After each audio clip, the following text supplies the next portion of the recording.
Good evening. So, welcome back to Great Ainsley, Aisling, as we pick up from where You started it now. I just started easily.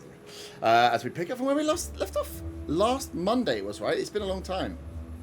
Feels like a while. And yes, a lot happened. You went shopping, and I thought mainly that was going to be the most of the episode, but no, bit of shopping done, spent some money. Even though Faywin's bestest friend, like his sister to her, is missing. Why not? Take a little break, go shopping. That's what we all do. So you did a bit of shopping. Went and met a few of the more local businesses. Went and spoke to the guys down in Old Bridge, the border force, who are I don't know if we've gone through what they're actually called. They're actually called the Sylvan Dark Border Control. I don't think I've ever actually given you their name. The Sylvan Dark Border Control. To find out that yes, the party is still missing, no one has been found. They've changed some of the routes to try and avoid the hag that you guys ran into, but they've had no further luck. They passed on your good graces to the powers that be in Eden, and received responses swiftly to thank you for your help. But the Capitan there, Captain Thariol, said that he could do with some help if you guys were still around to go and investigate the woods further. You also decided to send Von back in to speak to Vex at the Silent Dagger to try and just feel out the situation, maybe mend some broken bridges from the Zarkul meeting, and were offered a peace offering job that you'd be filled in on by Val, who was one of the kind of other guys from the rival table from the very first night, for a job that they were going to do, but they're very busy now because they're good little boys and girls, and are getting on with other work. So you met in the Silent Dagger in the late afternoon, met Val, he had a drink, went through all the information they had about a warehouse facility in the beer dock that is being used for storage. So it's alongside one of the beer factories, but it's being used for storage. They have all the paperwork from the Durga delivery that you guys interrupted in the warehouse a few days ago. And there were many ways to infiltrate, either using the empty boxes and posing with the delivery paperwork to let yourself through the front door, wait until night and scoping and jumping fences. He drew you out the layout of the 4 warehouses. And you were told that the job was a simple information gathering job. Find out what is going on, what is being held in there, what the contents of the kind of the warehouses are. He told you that the crates that had been found from the Durgas had some like heavy duty large cages in it, but those cages have been removed, so the boxes are empty. That Zarkul has decided to keep those. But yeah, they want to find out who's delivering stuff there, what they're delivering there, who other parties might be involved, just to get some more information from that area to find out what is going on, what this party is, who's controlling what. And as much as was pushed by Corin about whether or not he was allowed to kill someone, Val was given a permission to murder anyone on his job. And that's where he left. After giving you the information, having a drink, he peaced out, left you with Marcus the bartender. And yeah, this late evening, or day 4 of your journeys, you guys are in the Silent Dagger to discuss. So I shall throw over to you.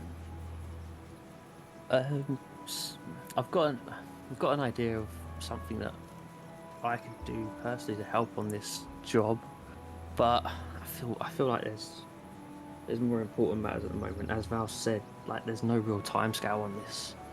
We can leave this for now. I feel, and at this point I look over to Fabian's, I feel like we need to go and try and find Meadow. We know what we're coming up against now. We've battled that hag already. We know what to expect. I feel like we need to do that as soon as possible. That was me thinking you were going to suggest a spa day.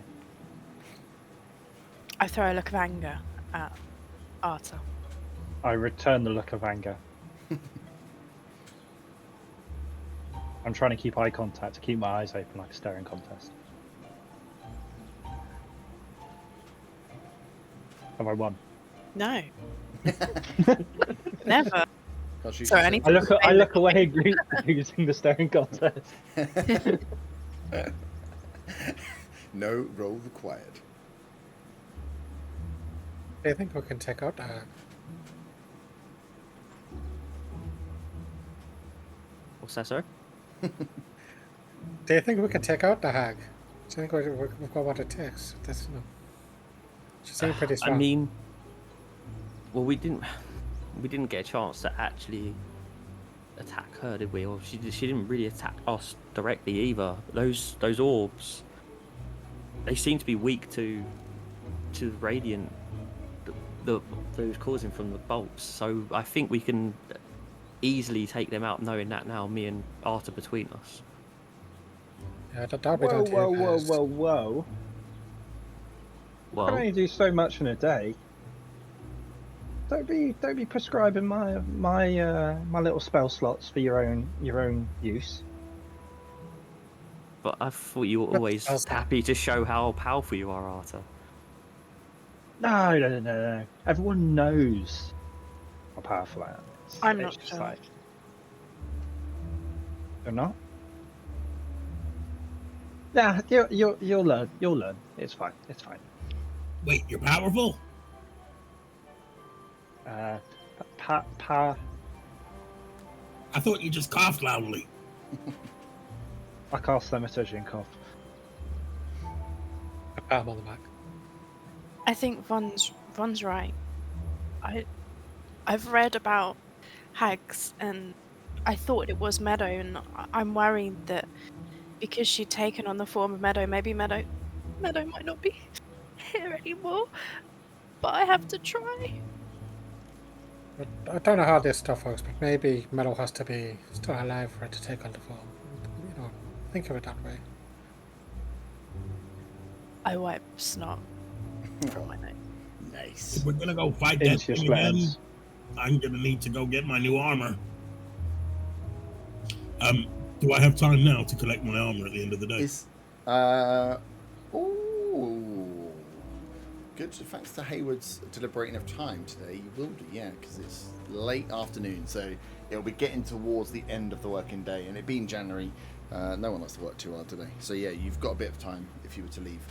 You've got like say about an hour to shoot over before everything's I'm closed gonna up. go and grab my new armor quickly while y'all deliberate, and then you can fill me in when I get back.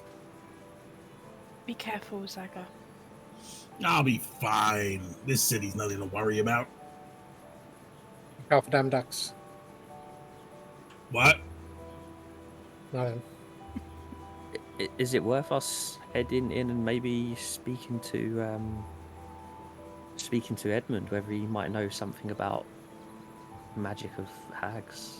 Like, he owns a magic store. He's pretty clued up on his magic. Whether he might be able to give us some sort of insight as well. The price he was selling things for, he's probably gone home for the day.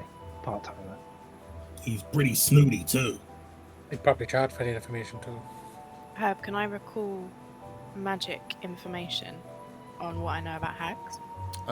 You can roll a history check for your information on hags, yes. 16. 16. Grab my card. Let me recall my information of what I know about hags. I'll be Edmund, don't worry, guys. 16. So what exactly are you looking to learn? Any, like, if they have any weaknesses or things to look out for, like signs of hags in the Mhm. area. Yeah. Yeah, what they're vulnerable to. Is that the right word?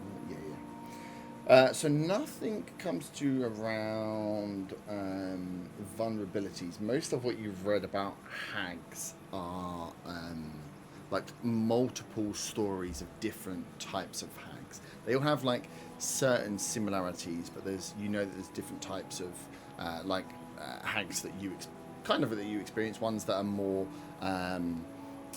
present in swampland and forest, some that are present in other terrains, and there's certain bits about them. Nothing about their vulnerabilities, but there's a fair bit about their kind of tactics, and that they do stalk their prey and they do try and lure people away. That they're not out and out attackers, that they are there to kind of prey on people's weaknesses and lure them away with either things that they want or information that they want, or some of them will kind of try and give boons and things like that. So you know that hags are usually they're pretty conniving and sneaky in their means. There's lots of stories and lots of child story like boogeyman stories of don't do this, or the witch will get you through the window, and don't do this, if you don't brush your teeth, the hag will get you at night, and don't go out into the forest at night because you'll get dragged into the swamp. Those sort of things to scare children, but a lot of them are based around that kind of premise that they prey and they stalk and they take weakness. Okay. I relay that to the group from the stories that I've read, because I'm a geek. Mm-hmm. And a few of you would remember back to being children if you had childhoods, maybe not you, Arthur, of being told those sort of bedtime stories. They're pretty prevalent across the country.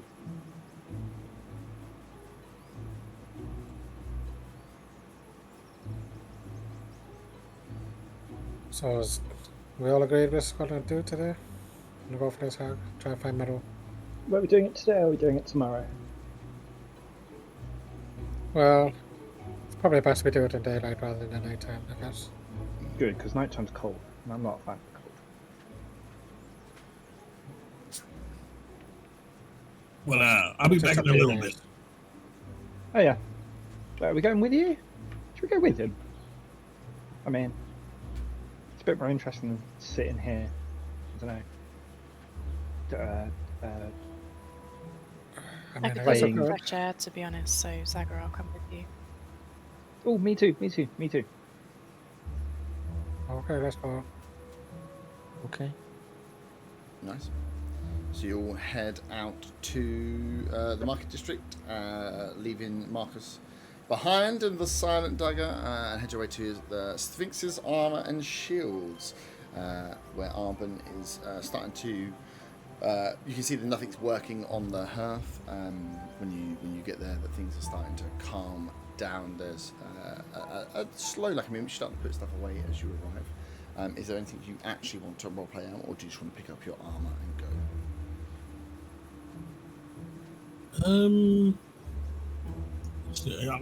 Hey, how you doing? Zaga, good to see you. Back today, I see. Not had a busy day? A little bit of shopping, a little bit of drinking, a little bit of talking, pretty quiet. Well, it's all right for some. I've been incredibly busy working on a little masterpiece for you, my friend.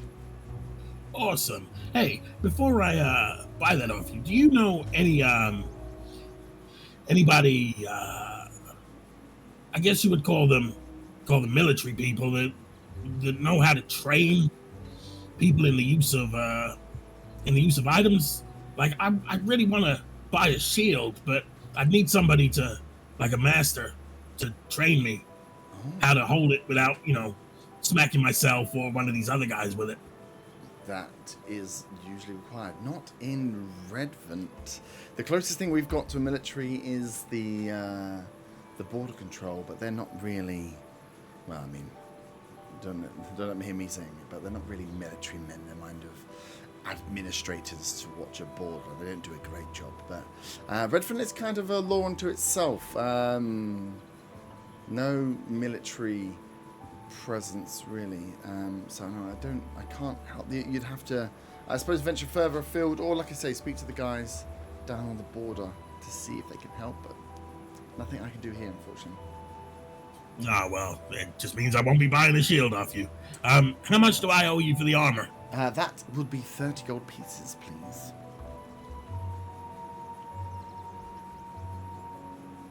I hand over 30 gold pieces.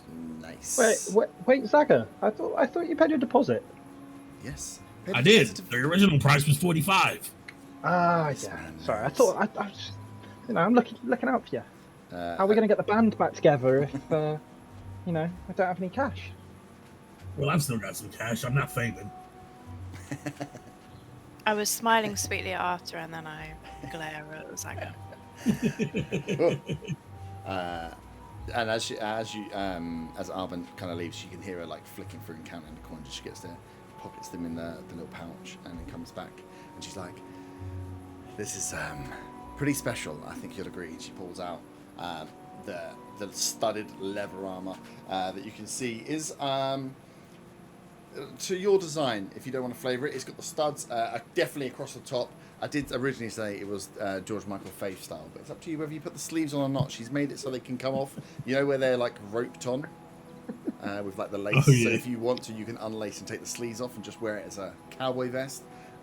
Yeah, the studs run across the long. They run down the back as well. So if you imagine they come out almost as they go across the shoulder, they come down almost into wings and then run straight down the back. And then that obviously leads into your tail as it's there. And you can see that she's like brassed the ends of the studs. So whilst they're mainly silver, they've got like a slight coloration on the back that's fairly similar to the color of the slight like bronze coloring to some of your scales as well. Okay, this isn't bad at all. Before we leave, I've got some old plain leather armor. Would you give me anything in exchange for it? Just some normal plain leather armor. I can give you 5 gold pieces for that. Is that before or after the dry cleaning? That's before. I'll take it as is. But yeah, we can run that through the mill, flatten it out. There's always a good leather to be used. But yeah, I can give you 5 gold pieces. Awesome. Let me get rid of this. I won't need it anymore with this sweet outfit. That's what I like to hear. Happy customer. So she takes off, shakes it off a bit, gives it while she like trying not to show, but gives it a little sniff. Like, is it bad? It's not bad. That seems alright. And gives you 5 gold pieces. Awesome. Have you put on the outfit? I will be putting on the outfit. Well, actually, no, not right now, because we're not going anywhere where I expect to be attacked right now. I'll put it on in the morning. Just let me know when it's on so I can compliment you. Yeah, I'll put it on in the morning. Ta. Just a quick question. How do I get rid of the leather armor from manage inventory button? Yeah. I think if you just click on it as well, there at the bottom it says like move or delete. So you can do that. Nice. So you have Rama. She's like, well, it's been a very busy day. Any orders from you guys, or you heading off so I can close up? No. Heading off. Well, wonderful doing business. You look after Zaga in that wonderful new armor. And if you ever get that shield problem sorted out, let me know. I'm sure we can do you a deal. Will do. Zarvin kind of starts closing up around, goes back to her business and leaves you guys to it. So we go into this old magic-y magic man magic. I think he was a man. I mean, he's probably closing up now as well, isn't he? So. We can follow him home. We're gonna stalk Edmund? No. Not stalking, just, like, if we follow him home, then he'll want to get rid of us by giving us the answer, and it'll be cheaper for us because he won't have change. I think it's best not to be following people home, Arthur. Maybe if we wait for him to leave, we can break into his shop and see if he's got any books. Can you even read, Zaga? I mean, if it's written in Draconic. Otherwise, I can translate. You can translate Draconic? I can. I studied for many years. Many different languages. Have you been there? Are we seriously considering breaking into his shop? No, we're not going to do that. No, I was just saying that I can translate Draconic if needed. But I suppose we're not saying we're not going to do it. I was considering it. I don't want any part of this. Maybe we need to focus on the task at hand. Meadow's out there Exactly. somewhere. Maybe you should leave again then, Fong. Oh, you going out to get some of your elf ladies? I'm assuming that's what he's doing. Wow. They got any friends or a sister? Anyone that likes short guys? Make that Or too. red guys. You'll be You dead, can- guys, if you carry on. My friend's out there. And you're just No, we're getting to that. I thought we were walking and talking.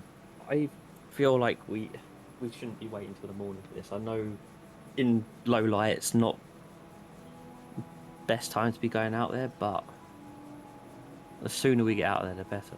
Well, at least they're like balls of light, so we'll be able to see them coming and going. Don't you have a Come on. cast light spell, Arthur? Yeah, but that's only for juggling.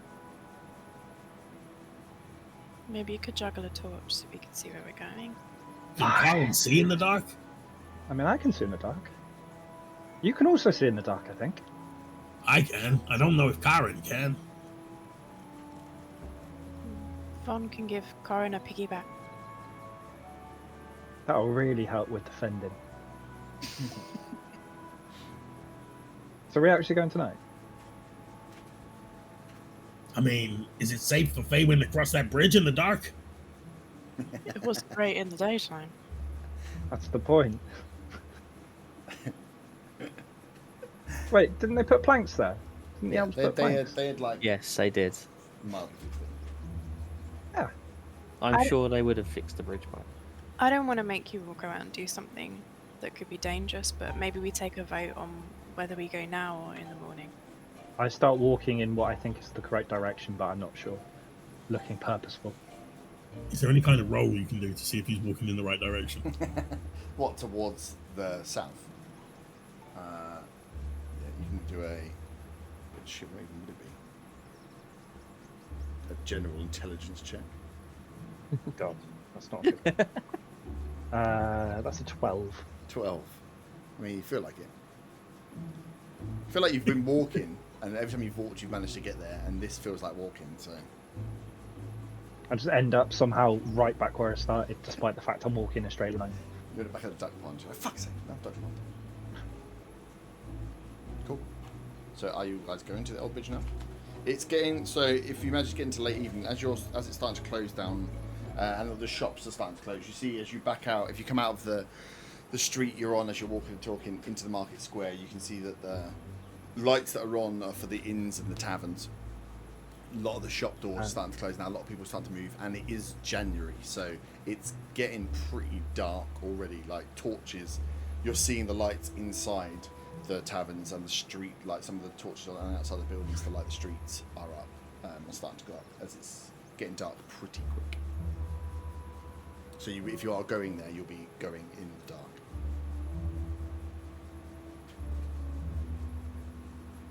So, what are we doing? Faywin, are you determined to go now?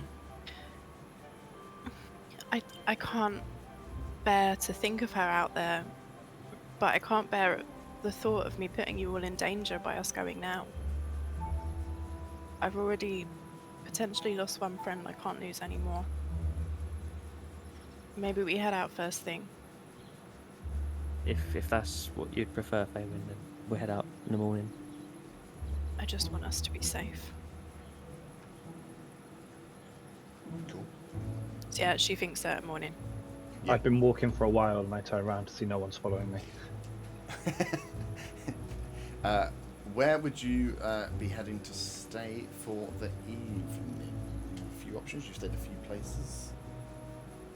I like the halfling place. It felt like the right size. Felt like the right size. You might be able to get hot chocolate this time. And you might even get your duck for dinner as well. Awesome. I'm just going to go over to Corin and whisper to him quietly. Hey, Corin. What's up, David? Do you want to go and sneak off tonight and break into the magic shop? Well, I mean, it's always tempting. I mean, I was hoping he was going to get something in for me. We break in. Do you So think why not? like magic traps or anything? But I mean, it is a magic shop. Well, if you're down, I'm down. Just don't tell the elves. How about we'll do it, but we'll do it after we've sorted Meadow out, because we'll get that out of the way and then we'll do it. Yeah, because we don't want to get caught and then not be able to help Fair and get Meadow back. That's a good point. Okay. We'll pencil it in. We can do some some scouting out as well. We can go and visit, see if he's got anything about trapwires. Good shit. Good shit. Okay, let's go. Let's go to the hotel, everybody. So you're going to make your way. You're pretty close to it. So the Laughing Halfling. Where you went before. Under the big oak trees here is a inn set up inside a tree. So I'm showing the map ready in advance. And as you get there, it's fairly busy actually because you got there real late last time. It's kind of quiet. As you kind of make your way in, the taller characters duck your way into the Laughing Half, and you again can. You don't hear any music, but you hear like the hustle of a lot of people. And as you look at lots of the little tables that's up, most of them are full. There doesn't seem to be any space anywhere. And as you walk through the door, Merrin sees you come in and waves over to you guys to wave you over to the bar as you're there. Is anyone performing in this inn? There is no one performing in this inn. There is also very little space for performance. You don't see a performance area. The fact there's no music playing kind of indicative. It's not a huge downstairs area for this. It's probably more hotel than it is tavern.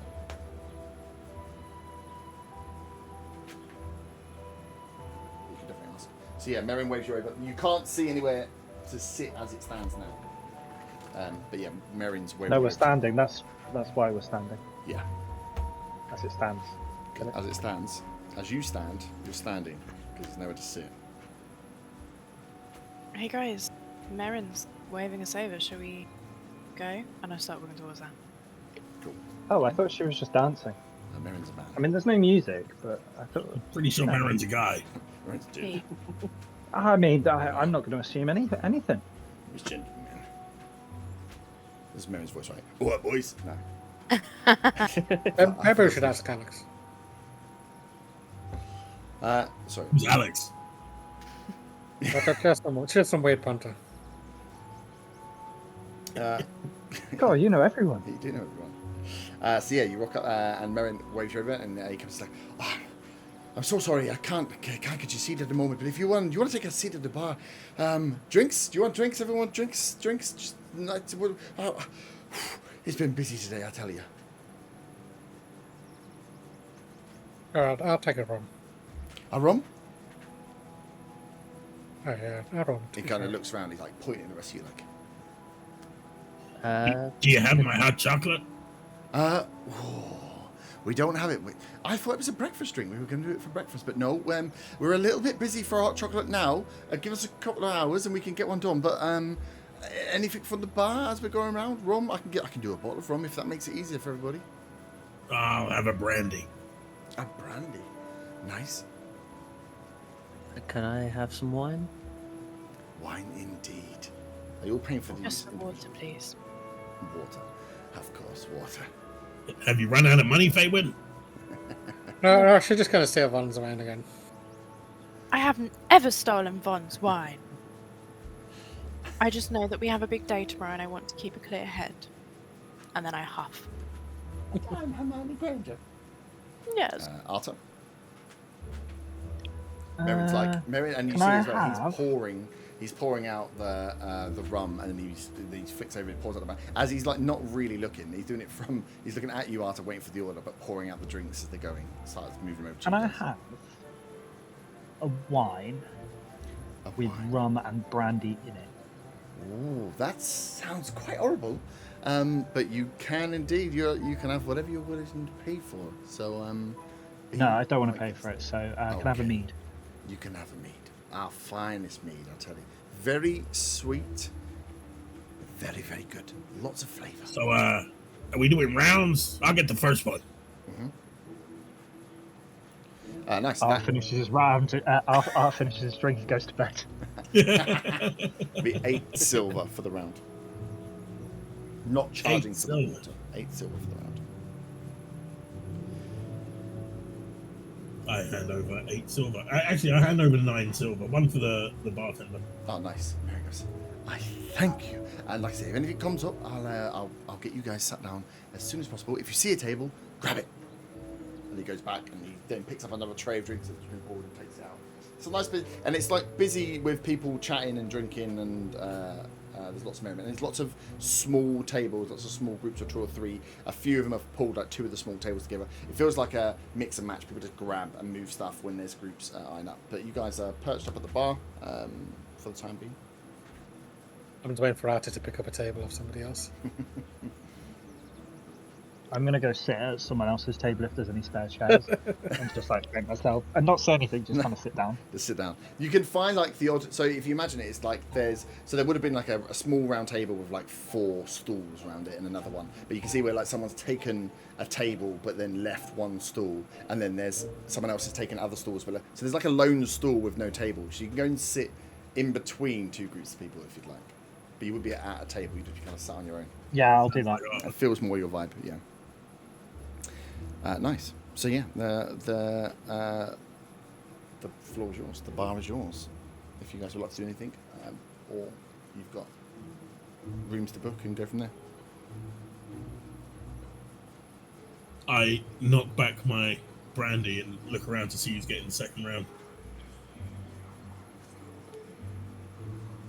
I'm nursing my.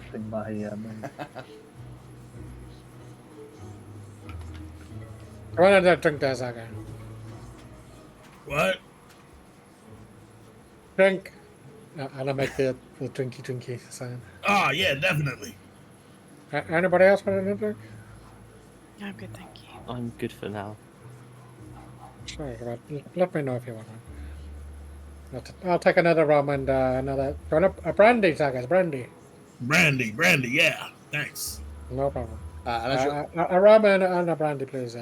nice. So Merrin's still dotting around, and as you see, another halfling, a female halfling, comes out from the kitchen. You can see is in like dirtied kind of chef's whites that the top's been like knocked down on, just so it's like an apron. As she comes out to check how Merrin's getting on and sees you, she's like, "Oh, okay, 2 brandy, 2 was it 2 brandies, brandy and a rum?" And she starts Brandy and a rum, please. okay, cool. And she starts pouring them out, hands them over. She goes, "Oh, we've been run off our feet today. That's 4 silver." While she's handing them over, I'm just gonna ask, are you guys serving any duck for dinner? Duck.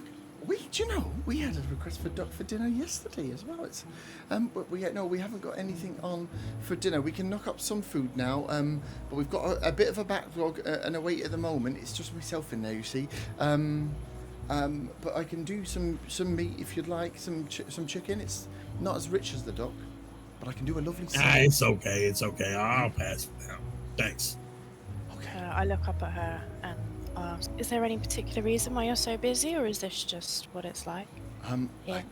I honestly, it's just ebbs and flows. It depends when the boats are coming in and who's going on and what's happening. I couldn't tell you. We're just glad of the bit of the money. So, yes. But it's been a crazy one. She almost goes to sit down behind the bar for a bit and then remembers that she's supposed to be working. It's like, oh shit, back to it. Quick question. Yep. How many drinks does it take to get a kobold drunk? He is only little. He is only little, isn't he? Constitution saving Yeah, throw. Constitution saving throw. It'd be a couple. You're fairly hardy, and you're a bard, which means you. Well, it depends. Would you have drunk back on Drakkar, or is this your first foray into drinking? I mean, yeah, but that's drinking around. If you're knocking them back, yeah, you can roll a Constitution saving throw with increasing DC if you want to get pissed. I've only had 2 so far, but yeah, I'll roll a Constitution saving throw now. Please roll a 1. I knock back the second brandy pretty quickly as well. And that is that's a shit roll. That's a 5. 5. It's not too bad. You've only had 2 brandies, not too bad. You're feeling the warm in the belly though. Like it wasn't. So it was not too bad. It's not like it's making you cough or anything as it goes down. It's going down very smoothly. But yeah, you're feeling a nice warmth, especially as it's getting cold outside. It's although Drakkar is an ice island, so you're pretty used to the cold. But yeah, the rum and the warmth on a cold night of rum in your belly is quite nice now. But yeah, a few more drinks and it might get a little bit. Saki, you may want to slow yourself down a bit there. I'm drunk with dragons. I'll be fine. I imagine rolling for hangovers. rolling exhaustion checks for hangovers. That would be fun until it kills you. But yeah, so the pub is busy. It's up to you guys. You can, if there's anything you guys want to do with the rest of your evening, you can sit, drink, or you can arrange rooms and take yourself to bed for the evening. It's still early evening. Yeah, you can sit, chat, do it all. Throwing it to you. I'm gonna try and sneak to a room with my thing. Just pretend I'm going to the toilet or something. Sneak Because I without don't a want to key. do rounds. Oh, No, I'm gonna go to the go to the bar, yeah. and if anyone asks, no, I'm gonna go to the bar. Got it. He's just trying to get out of my room. Yeah, I know. I was just checking. Yeah, Trying to and if anyone trying to asks, I'm sneak gonna in. say and go to the toilet. Yeah, you could grab Merrin on the way through and ask for a room sneakily to get a kind of key if you wanted to. Yeah, I'll do that. So Merrin lets you know that the dorm room that you guys had has been cleaned and no one's taken it yet, so it's free for you up there. And Do we notice Arthur trying to sneak off? Arthur, roll a stealth check. It would be technically against passive, unless you're looking for him.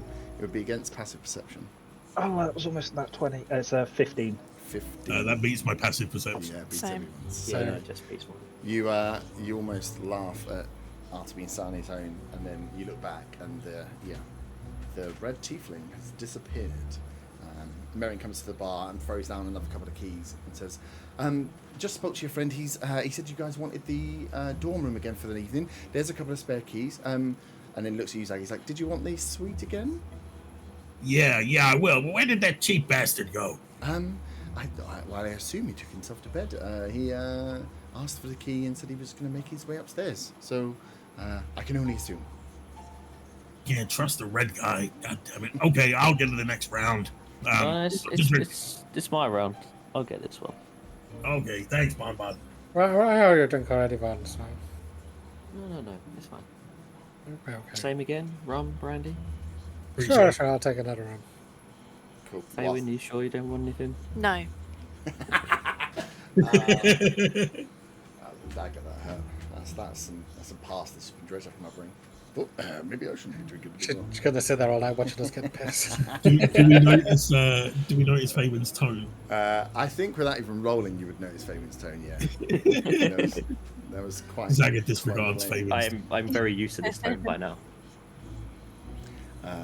Perfect. So that's 6 silver for the next round, and you grab Merrin as he's there. Then he pops the keys down, pours you out another wine, pours up the rum and brandy, and then he says, "You guys have been in. If you want some more rum and brandy, just pour yourself, and we'll do an honesty bar. Don't drink me out. I'll have a look at the bottle when we're done. But I'm not going to be back here. So if you want any more, just leave us a bit of gold or silver, whatever you take, and we'll sort out in the morning with your bill for your food."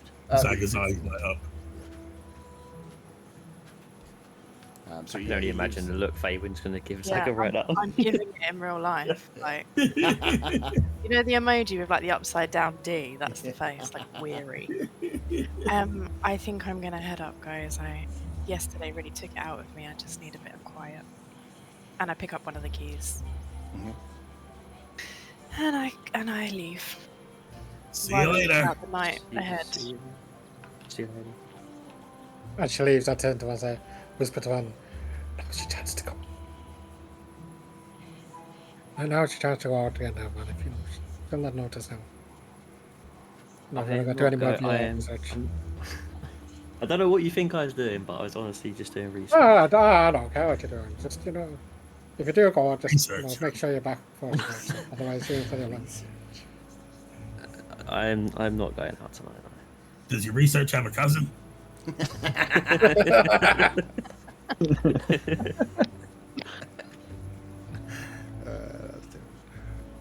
What say you boys? We try a few other ends, see, do a bit of a crawl. Can do. Now that headmistress has gone to sleep. Yes. Nice. Well, you've got a bit of time in front of you, so as long as you get your 8 hours. What was that other inn in the square that we were where this one is? So you have the Druid's Grove, And Thistle and Shamrock. Thistle and Shamrock is the one you went into for the meeting. The Druid's Grove is the other one that's closest. It was the two you were looking at. Before we leave, Zaga's going to go behind the bar. He's knocked back the third brandy, by the way. Mm-hmm. He's going to go behind the bar and look at the bottle. Right, he left the bottles on the bar of the rum and. Oh yeah. Okay, he's going to go up to the bar and take the brandy bottle and put it in his bag of holding. How much is in there? How much should he leave for the bottle? There's probably only about 3 more shots in there. Servants. He wasn't stupid, so it's not a huge amount. No, so it was going to be 6 silver. Zaga leaves 5 silver. Nice. And puts the bottle of brandy in his bag of holding. Mm-hmm. Yeah, Hey. fine. Table is all right, ready to go. When you wanted to check out that Druid's Grove, why do we have a drink I- in there? This is No, just over the road. Come on. I'm gonna go up. No, Come on, man. I don't want another night of being schooled. Oh, we'll be back before morning. No. It's no. Okay, We've look. got important days tomorrow. I'm not. This could only end badly for me. I trust you for coffee. I trust you can drink a bit better than me. Good luck. Oh, do I need to roll a save for my third brandy? Yeah, you roll a con save. I'll roll one as well. That's a 12. Nice. DC 5 for the third. Yeah, I got 14. Oh, nice. Yeah, you feeling? If anything, that went so well. You guys are feeling extra confident in your ability to handle booze as very small individuals drinking normal shot sizes. And I am here for it. So you're gonna head out to the Druid's Grove? Yeah. Let's go. Nice. Don't So- be out too late, guys. And please be alright for tomorrow. What level? No, don't worry about us. We'll be fine. So you two head out into the square, and it's you would have been to have free and have the chats and that's gone on. It's been an hour and a half, 2 hours. It's dark now. It's not late, but it's dark definitely. And cold as a cold chill as you kind of like get out, get hit with, as you would in the winter. Like you're in a fairly small, low-ceilinged tavern full of people, and the warmth of that, you walk out, sort of one of those things where you're if you were coming the opposite way, your glasses would steam up. You hit the chill straight away, and it sobers you a little bit as you head over towards the Druid's Grove. As you get close towards the Druid's Grove, can you both roll perception checks with disadvantage? Just quickly, Yep. was there enough keys for everyone? There was no, so there was like 3 keys. So you'd have taken one. That's 1 between 2 for the likely lads. Zaga did not pick up. Zach got his separate room, isn't he? Oh yeah, he's got his separate room. Oh yes, there would have been. Yes, sorry, you're right. I did not pick up a key. Mm-hmm. So the 2 keys that were left on the bar. Perception with disadvantage 10. Yep. 10. 10 for me as well. 10, nice. So as you guys note across, there's people milling around, going backwards and forwards, and you get towards the Druid's Grave, and what you notice with a 10 perception, is as you get kind of close to it, that there's a bit of like a raucous sound coming from it, and you see shoots of blue and red, and it's like, what the hell is it? It's like almost like fireworks. I mean, sort of inside the pub. It looks like, and as you open the door. I'll get to there and open the door crack.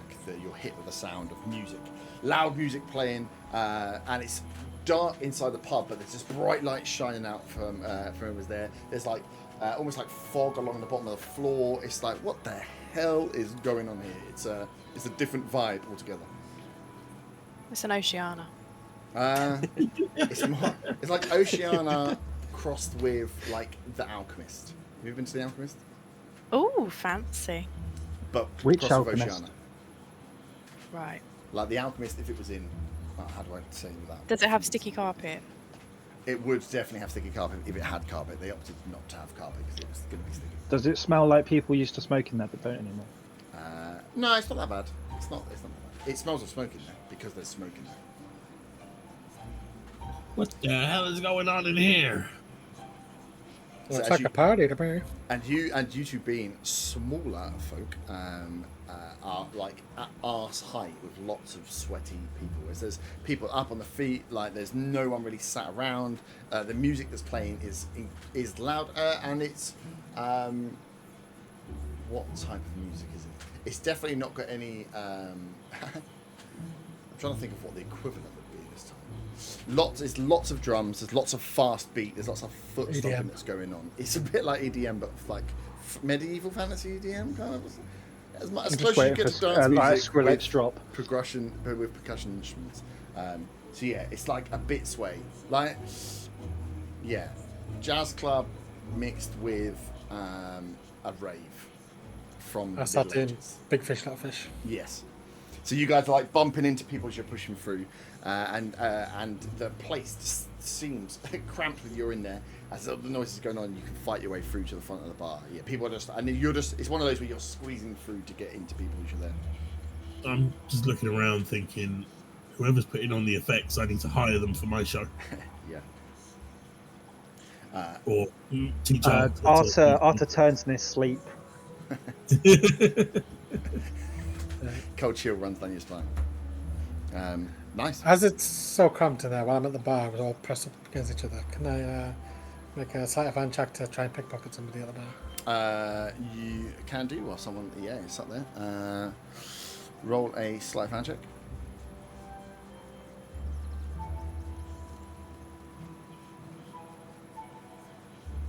That would be a 16. 16. This person is quite drunk. So yeah, 16 is fine. Yeah, you see, and as with there's a younger lady with her back to you at the bar, and she has the belt on around the side, and you can see there's a few pouches of bits in there, and you manage to feel your way inside the pouch and whip out 4 silver pieces as you just reach in. Silver pieces come out of the front, out of the pocket, as you guys are pushed through to the bar, and you're kind of like not at the bar. But well, you're at the bar, but you're not like sat on the bar because that would have been super obvious. Like as you're pushed through and you've got there, she moves out of the way. You've got the silver pieces, and you two are at the front. Then does I go inside? Do I know the brandy there, Zagger? You know, the drinks for that girl over there. And Oh, yeah. I could give him a wink. Good shit. As you- Zaga's looking around because now that he knows Corin's done that, he's thinking, well, maybe I could do that. Perfect. End up in jail. Cool. And as you get up and you pull yourself up onto the stool, they have like the inset bar, so you can, for like the halflings and the dwarves and the gnomes, you can stand and you get to a height enough to order a drink at the bar. And as you your little heads pop up, you see a guy come shooting across from the left.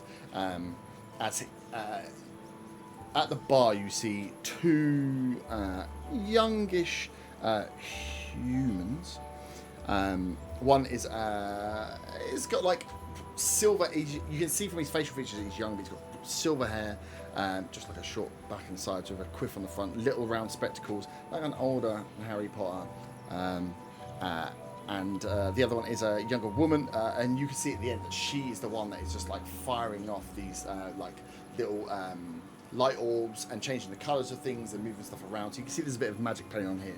And this guy spins round as he's turning. You don't think he's noticed you. He turns round and just goes, "Ah, gentlemen, welcome to the Druid's Grove. How can we assist you this evening?" Just pop luck over a couple of drinks there. Well, you are in luck because drinks are what we have. What do we like? Little cocktails? Something from the specials list? What tickles your fancy? Oh, just take a brandy and a rum for now, thanks. A brandy and a rum, and just the brandy and a rum? What's on the specials list? Well, I'm glad you asked.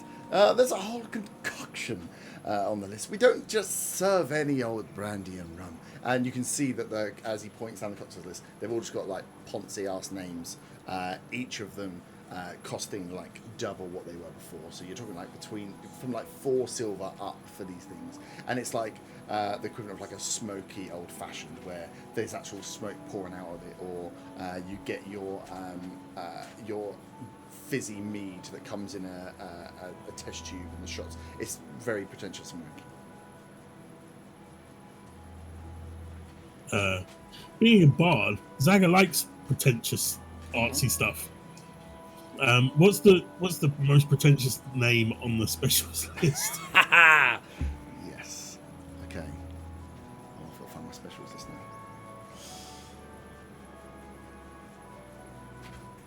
Okay, so the one at the very bottom, the one that's in at the very bottom of the list, that's in a, it's in like a, what the hell is it called? It's written out and then it's surrounded with like a star that's in yellow and orange, like a firebomb, and it's called Roderick's Firecracker. I tell you what, can we get 2 of the Roderick's Firecrackers as well? Roderick's Firecrackers, you are in for. I'll get these, Corin. And he like There leans we go. back, and he goes, "Watch out! We got some firecrackers!" And then spins around and starts pulling away at these things. It takes minutes as you're sitting and waiting for this guy to pulling stuff. The woman at the other end of the bar. Does he is give us serving the up brandy and the rum first? stuff. No, he doesn't give you just brandy and rum. They don't just serve brandy and rum in here. You have to have something wanky and expensive. Okay, fine. It's like, oh, you want just the beer? It's like, oh, you can have a beer, but you can't just have a beer. You have to have this kind of beer. And he spins round and just says, "Stand back!" And as he lays down the glasses, you get there's 2 glasses that are sat on almost like Bunsen burner razors, and underneath there's 2 little fires. And as he stands back and you're watching, you see that this like thick brown liquid starts to bubble slowly, and then within it you start to see these like white sparkles firing through, and as it heats and starts to bubble, it just explodes. These 2 like essentially like Catherine wheel fire things come out the top, and everyone's like, "Wah!" and cheers as you're there, and starts like people like patting you on the back as you're there, as these things are firing out from the top, and after about 10 seconds it all dies down, and what is left afterwards is what looks like the colour of whiskey. It's like the dark liquid is burnt off and what is left is in there. And it smells like smoky and sweet. And that you can smell the alcohol is there's still a hell of a lot of alcohol in there. And he's like, "Ho, gentlemen, 2 firecrackers." He's like, "That'll be 1 gold piece, because I can see you're new here. And I don't get to make them very often." I hand over a gold piece and I don't look at Corin because I get the impression he hates all of this. It's not my usual kind of thing, but I'll knock it back in 1. Nice. And he goes, "Oh, Same. well, knocking it back in 1. Same again, gentlemen." Oh, so another round of those. I'll get these ones. Firecrackers again. Nice. So he gets up. I'm going to roll a con save after Yeah. the first. You will need to roll a concept. This one, as it hits as well, it's very potent. Like super strong proof alcohol here. And the smokiness and the sweetness that you smell doesn't translate necessarily to the taste as it fires down. 15. 15, nice.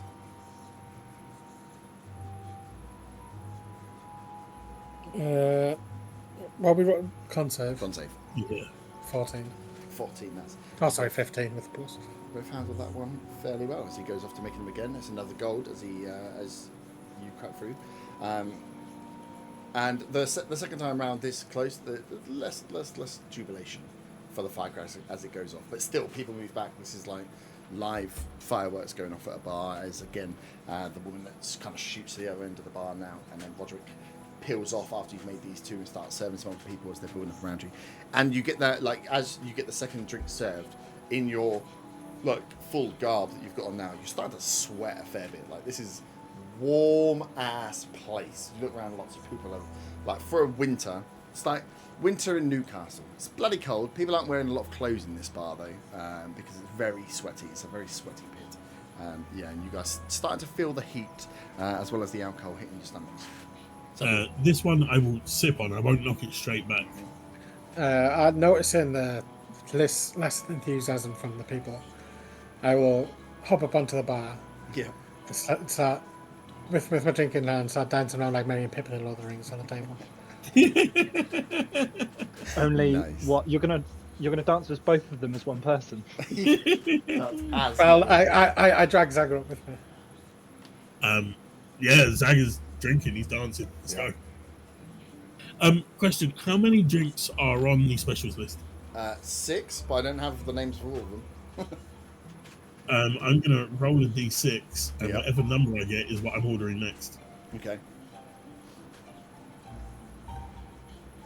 That is number 6. Oh, that's the firecracker. I don't want that one, Firecracker, you but want I rolled it. Let's go. Okay, so you're going for firecrackers again. Wait, can I roll with advantage? Disadvantage. You're rolling for a drink of unless you can do what the fuck you want. You're like, no. I didn't want that drink. Let me pick another drink. Yeah, 2. Whatever number 2 is, we would order next while we're dancing on the bar. Nice. So as you If guys, Harry Potter behind the bar isn't pissed off at us. as you get up on the bar, and Even if start they are dancing, pissed off with you. yeah, they're serving. There's 2 people serving, and they're throwing out like incantations. You're seeing like dancing lights throw out. You're seeing like little, like small bursts of fire, small bursts of frost fire out into the crowd. Like every so often, there's like an ice blast that kind of like turns into, almost like sleet through the air as it freezes the stinky, sweaty air as it falls down on people and cools them down, like a cold foam party possibly. And it's just a pretty raucous affair in there. And as you're up and dancing, it doesn't take people long before they're just like clapping you along, half laughing, half enjoying the fact you're dancing. How many drinks are you guys going to get through watching? This place is a club, essentially. It's going to stay and go through. How long are you willing to take it? Knowing that everybody else is back in the hotel and we don't want to monopolize time, can we fast forward to about 4 drinks later? You can roll 4 Constitution saving throws of increasing DCs. Yes, you can, if you'd like. Awesome. Sweet. If that's okay with Burn, because Yeah, that's fine. I mean, he otherwise we're we're just dancing and drinking. Yeah. So you didn't. Okay. Plus, when you're really pissed, time goes really quickly. Yeah, this is what we're going to work on. And I want to go up to the girl in the bank and go, right there, gorgeous. Have you ever, do you know what good things come in small packages? There it is. It's disgusting. She just goes, what? It's very loud. You'll see. You, Oh. He's used that one in real life. He has, yeah. With an Irish accent. Give me your Constitution saving throws. All 4 of them? Yeah, go 4 and we'll work out the story from there. 10, 12, 16, 13. 10, 12, 16, 13. 6, 16, 6. 8, and 2. It sounds like Corin puked after the first one. After Corin the 6. pukes after the Got a first one. second wind. He No, is. it's 2. My last one was a nat 1, so I don't know how you want to take it. Yeah, that's perfect. So yeah, you find it funny, Zaga. So yeah, as night's going on, you're off, and for the club, you don't see many halflings, kobolds, like shorter folk in here. So you just spend your time on the bar. Like at one point, they're like shooting fireballs down the bar, and you guys are jumping over them. It gets out of hand real quick. Corin, you you do puke after the first one, and then get your second wind to keep going again. Zaga, you're used to this. Where do I puke? Just behind the bar, and Roderick's like, for fuck's sake. Puke into an ice bucket. Yeah, it's just like into the ice tray, and he's just like, oh. But they've got some magic going on there. They've got spells out, and you're keeping their kind of entertainment at the bar going for them. They're serving drinks between your legs. Zaga, at one point, they're doing like shots out your belly button, your loving life, and you, Zaga, realise after what in your head is like 5 minutes, but could be hours, whoever knows, that you haven't seen Corin for a while. Corin, you literally pass out on the bar at the end. People are like leaning drinks on you. They're like moving you around. With the 2 fails, massive fails you had at the end, you are essentially asleep, unconscious in this loud rave. Zaga, you're loving it. You're like life and soul of the pie. You're used to keeping this going. You realise Corin's gone, and when you find him, he's like at the end. People have like slid him out of the way. Do I find him? Because he would just be sat there. Okay. I'm gonna stumble over and try and shake him. Corin, wake up! Wow. You fell asleep. What's that? Well, I don't know. Roll a d6. One of you. Me. One of you. Both roll a d6. We'll take the lowest number. Highest number, 4. sorry. 2. Somewhere between, I don't know, 2 hours or 4 hours, or who knows, it disappeared. Let's get out of here before we make Faywin pissed off. You know what she's like. Oh, shit. Yeah. Let's go. So we stumbled outside. Mm-hmm. Are you okay there? Yeah, I'll be good. I'll fine. Yeah, fine. How about one more for the road? And I pull out the bottle of brandy from the bag of holding. I just grab the bottle off and take a big swig. Nice. I snatch it back and take one. Question: with the laughing halfling, Yep. the dorm room, is that room with the window facing the street? I really hope it is. I know what you're planning. Well, it would, because it's like the back end of the building, so it would have windows on all sides. So if you imagine, like, as it's a square, the front where you're in below, as you're coming up, like the left-hand side of the second story, that whole left-hand side is the dorm room, because it's got 6 beds in there. So there's 3 windows. One's at the front, one's at the side. You can see one's all the way. Cool. I'm gonna stagger over towards the window that I think is the dorm, and I want to start throwing stones at it. Nice. Roll. Yep. Prepare the battle map. Got the other one. I was going to say, the elves, if you took your 4-hour rest straight away, you would be awake now. Your meditation, you have completed whatever you need for your rest. At this point, they've been gone quite a while. Roll a dex at disadvantage for your stone throws, but you hear them anyway because they're not quiet as they're trying to find stones. You probably hear it's like, "Hey, Karen, I'm gonna throw stones at the window." Like 17 and 5, so 5. 5, nice. Yeah, you're throwing stones, trying to hit, and they're like little round windows that are like built because it's not tall buildings, so they're fairly like hard to hit anyway. But you're getting nowhere near. You're just hitting the walls on the side. But yeah, I'm so sizing. Take me home, country road. you puke again. Oh, that gives me an idea. And after throwing the stones, I'm going to start trying to serenade the window. In fact, I'm gonna do it. Every now and then I get a little bit lonely, and you're never coming round. Every now and then I get a little bit tired of listening to the sound of my tears. Every now and then I get a little bit nervous that the best of all the years have gone by. Every now and then I get a little bit terrified, and then I see the look in your eyes. Bright eyes. Can I Turn do- around. You can hear this. Yeah. I'm going. Yeah.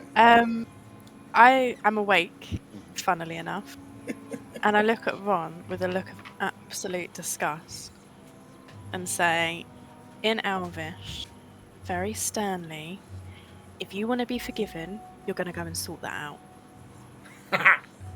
I've slept through. I'm sleeping. Oh, I'm sleeping. Of course you're sleeping for it. Do I go up to the window? Or do I go He's got his teddy bear out of his bag and he's got his finger in his mouth. Oh, That That's feels cute. right. I'm adding a teddy bear to my inventory and you Yeah, can't stop do me. Okay, I go over to the window, open the window. I say Von open and I go, "Hey, man! Shut Get the there. fuck up! Come on, join us, man! No, Bright eyes." Corin. Shut up. Get What? inside. I am Von. inside. Von, roll a perception check for me.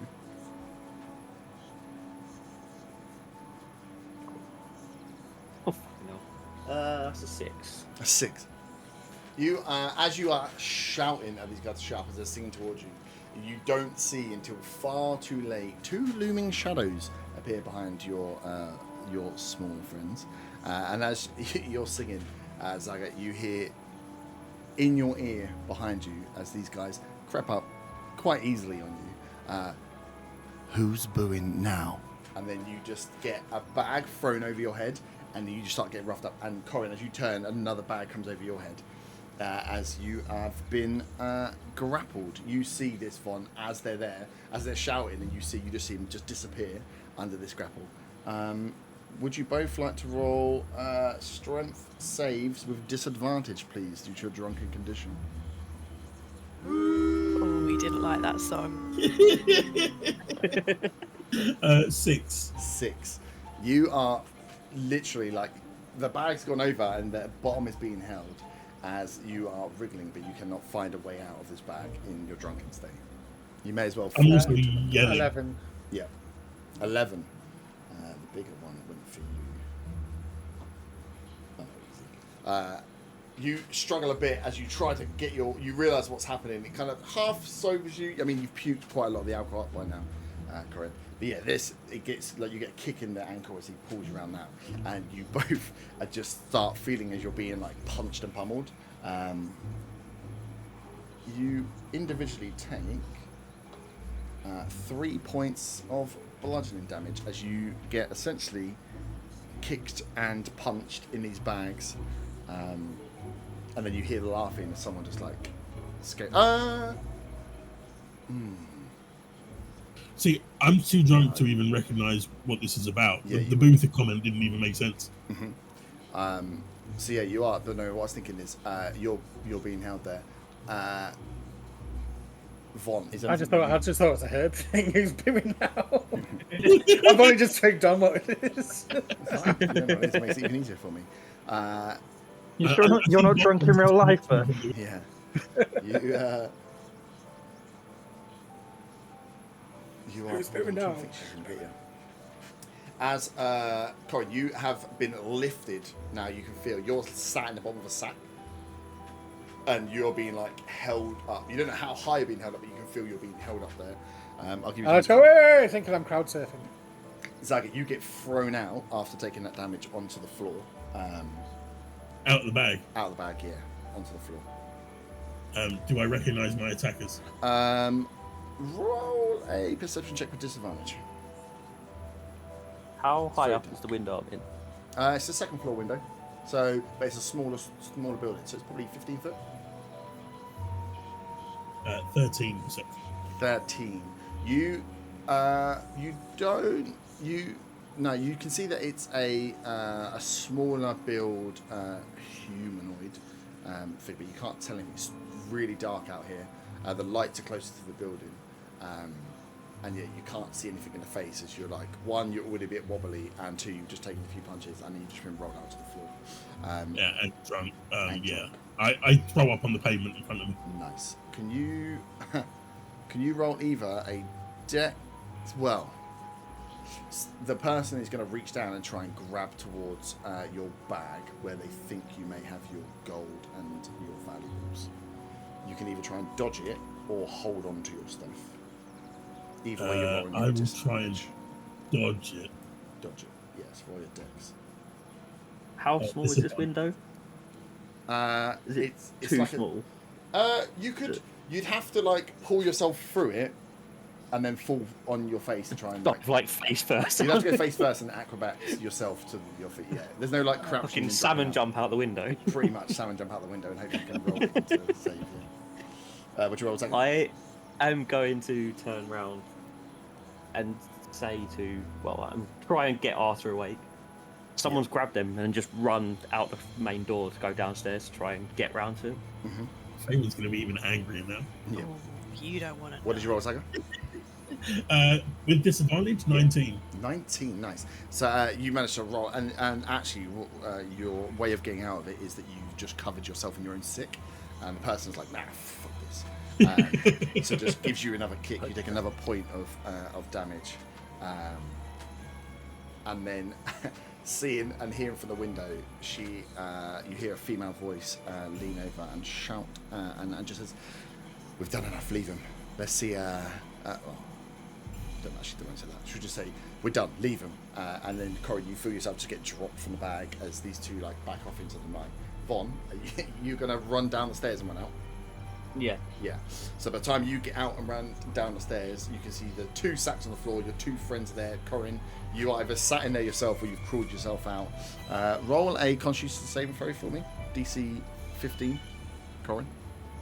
That'll be a 17. 17. You don't puke on yourself inside the bag. Congratulations.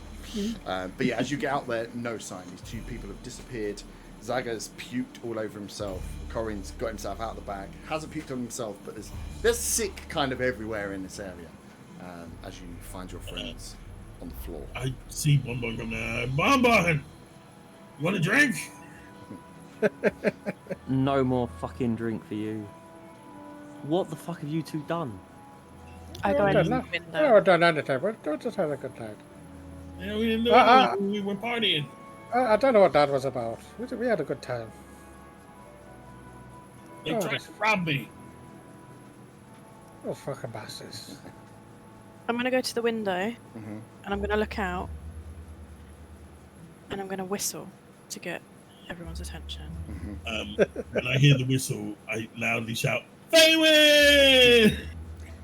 Arthur is awake at this point. Yeah. Everybody in this inn that was staying in this inn is now awake. Everyone in Redvant is awake by this point. Which whistles I go, ooh, ooh. And Faywin looks down and just says, "Bed now." Like a really angry mother that's just had enough of soft parenting. And it's just like, bed. Nice. At this point, from the front door, as you run, as you kind of like pushed out from him, you see behind Merrin comes out like still like either looks like he was half getting undressed. He's like not in full garb. He's like part undressed. Maybe like his shirt's changed as he's come out. He's like, "What the hell is? What's going on out here? Why? What's happening? Why is? Shut up!" Oh, we just got to talk to him. You left your keys on the bar for your rooms as well.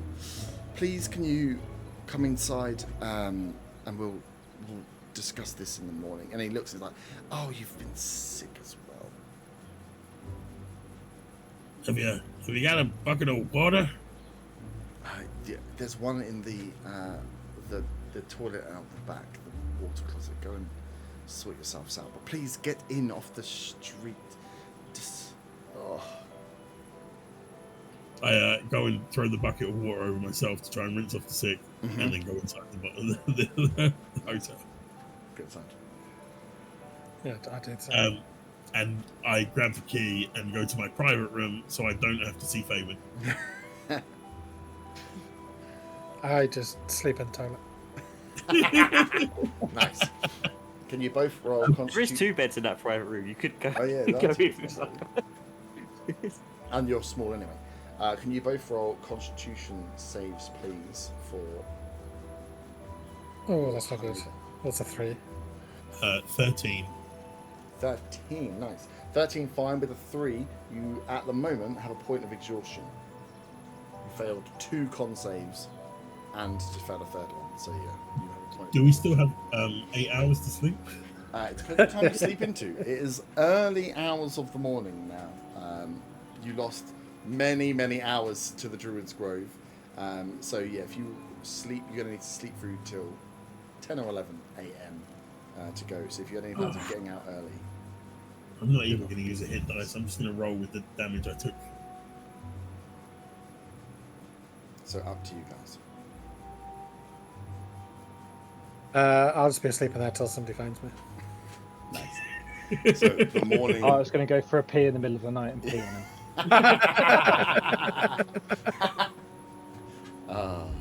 That's not a joke. That's going to happen. Yeah, that's going to actually happen. You know when you think, when am I ever going to agree with Arthur on something? And it happens just like that. Why is there someone in the toilet when I'm trying to pee? That's what I want to know. And it's dark. You know when you're half in the dark. asleep and you. Yeah. Didn't lock the door. Yeah. Like, He door just was looks- open. Bloody hell. Just looks like a bath mat. Jesus. When I was about 14, I shrug and go back to my bed. parents' bedroom and tried to piss in a waste paper basket. Nice. Yeah, see. Was it one of the ones with holes in, or like metal? I think it was like a wicker one. Oh, I took another bucket of water myself and Yep. got back to sleep and did it. So, morning comes round. Who is awake? Normal morning for the time that everyone else went. So, from when you guys slept, yeah, you're probably talking like 6, 7 in the morning. The sun's coming up. So the elves and Arto will have had enough rest to be up now for the morning. The rest of them possibly not. What time would you like to get up?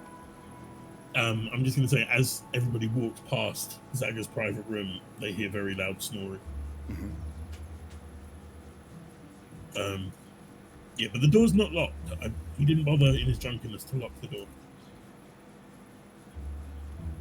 Elves, over to you. So, me as Kins wants to smash his door as I walk past, but Faywin wouldn't do that. So, Faywin would like to go downstairs and just collect one of the buckets to clear off the sick off the pavement because she's a really great citizen and doesn't want us to get thrown out. Nice. for once, Arta's going to wake up. Oh, sorry. Oh, no, you go. I was going to say, for once, Arta's going to wake up early, and as he passes Zaga's private room, he casts Thaumaturgy and coughs, but coughs 3 times. He hears a bang and what the fuck? And then he turns it off and goes downstairs.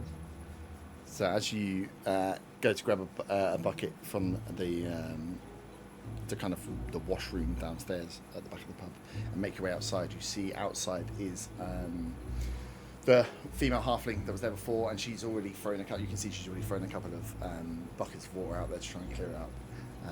As you come out to Faywin. Good morning. Do you need any help?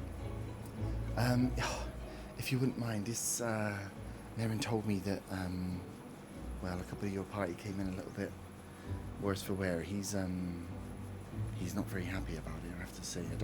Merrin doesn't get angry very often, but yeah, he's a little bit peeved with this one. But yeah, if we could, we don't really want sick outside our establishment this early in the morning. Of course not. I mean, I'm not defending how drunk they were, but I don't know if you know that they both got attacked last night. Oh. I don't know if that's something that happens near here often, but it was just really quite scary. No, Mary didn't say anything about the attack. No, we don't. Well, I mean, it depends who's been out and what's going on, but no, it's not a... Redvant has a bad name, I know, but, you know, if you keep yourself to yourself, then usually people are quite nice. I know, but it really was quite scary. I saw from the window that 2 figures seemed to throw bags over them, and I'm not condoning the amount they drank, but that's what really caused all the commotion outside. Oh. I'm obviously lying to a point. I don't know if you want me to do a deception check. Yeah, she's pretty... I mean, she's got not so much of a... Quite cute, isn't she? Yeah, she's pretty naive. Roll a deception check, though. But she's fairly naive. 3. Oh, wow. Not quite that. She's not that naive. And as you're saying this going through, she is a or part of the team at work, the Laughing Halfling, which has been established and across from the Druid's Grove for quite a long time. So it is kind of the impression there's no smoke without fire. So as you're telling the story, it's like, oh, she's essentially thinking, well, if they got that drunk, they probably did something to someone, because you don't normally just get punched or get bagged and beaten for no reason. So she's like, okay, yeah, that's really bad. But deep down, she's like, probably deserved it, right? They're running around puking everywhere on the floor, and it's like, so yeah. So I just wearily smile and brush up the sick.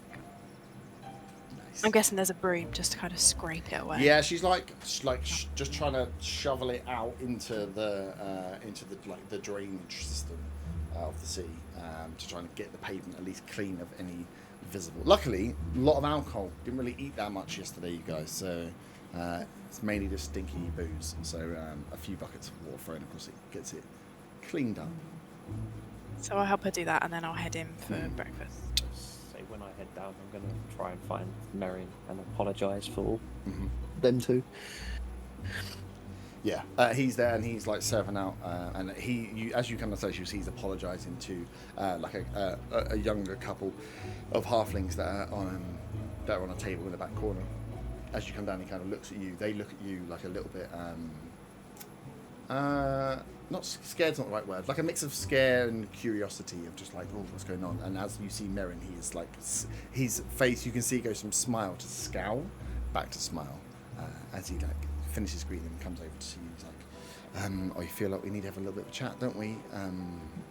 Yeah. Honestly, that's I can only apologise for them too. I told him not to get into that much of a state. yeah. Well, I Yeah. mean, it wasn't here. I know. And credit to them, they paid for the alcohol that they took from here. But I mean, what was left that shouldn't have been enough to get him in that state. And screaming and shouting out and waking everybody up is. Yeah, I know. I apologise. I tried getting them to shut up, and then, well, yeah, then they got attacked. But Well, yeah, I'm not Yeah, surprised I- they're shouting in the middle of the street, puking all over each other. yeah. I can understand if you don't want us staying here again. I think you should But set I up, try and set up the ensure tab. that. Yeah. Okay.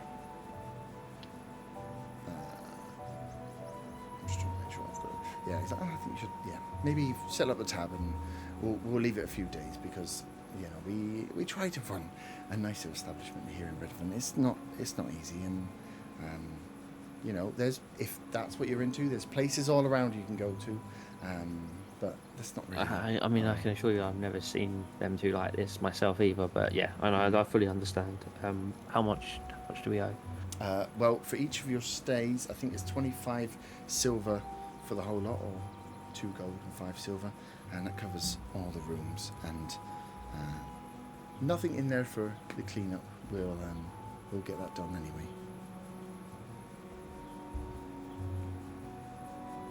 Okay, yeah, I paid for it all. Nice. While that's happening, Zagger is going to wake up with gout in his left leg Nice. and a cramp, you know. Like, Yep. yeah, Like I've had no water. I've only been drinking alcohol. Yep. yes. Salts. And will scream and punch himself in the calf a couple of times. Mhm. Did you say punch himself in the cock a couple of times? Calf. Takes more damage. And then he will remember that he's got those berries in his bag, and he's going to scoff down 3 good berries to see if that makes him feel better. It gives you three health points, and they actually fill you up for the day. A good berry. So Okay. you are full. And with that, he will head downstairs. Right. Also, Fabian, as you went and got the bucket, you'd have seen the sleeping body of Corin as you pick up the bucket and wipe around him. He was half cradling it Where was he sleeping? Sorry. in the Inside. toilet. Right. Smells of piss. So as I Well, I did wash it down with another bucket. Yeah, is the toilet in our room? Sorry, or is it downstairs? it's downstairs. It's just like a shared. Right. It's like a shared washroom. So in there is some stuff. There's like the toilet facilities. But there's also like a basic shower and bucket and washing situation for people to one at a time go in. So with the remaining water in my bucket, which there is quite a considerable amount, I throw it over Corin and chuck the bucket down and walk out. Nice. Please. Yeah. Well, It makes quite the clang as you walk back into the main room. As those that are having breakfast turn, see you come from that doorway where the sound of a metal bucket hitting the floor. And it goes off. I smile at everyone and say, oh, sorry about that. I dropped the bucket. Good morning, everybody. And then I go and get with pan that, au chocolat. And with that, I will come down the stairs, sort of looking sheepish. Yeah. Not I really turn remembering what happened.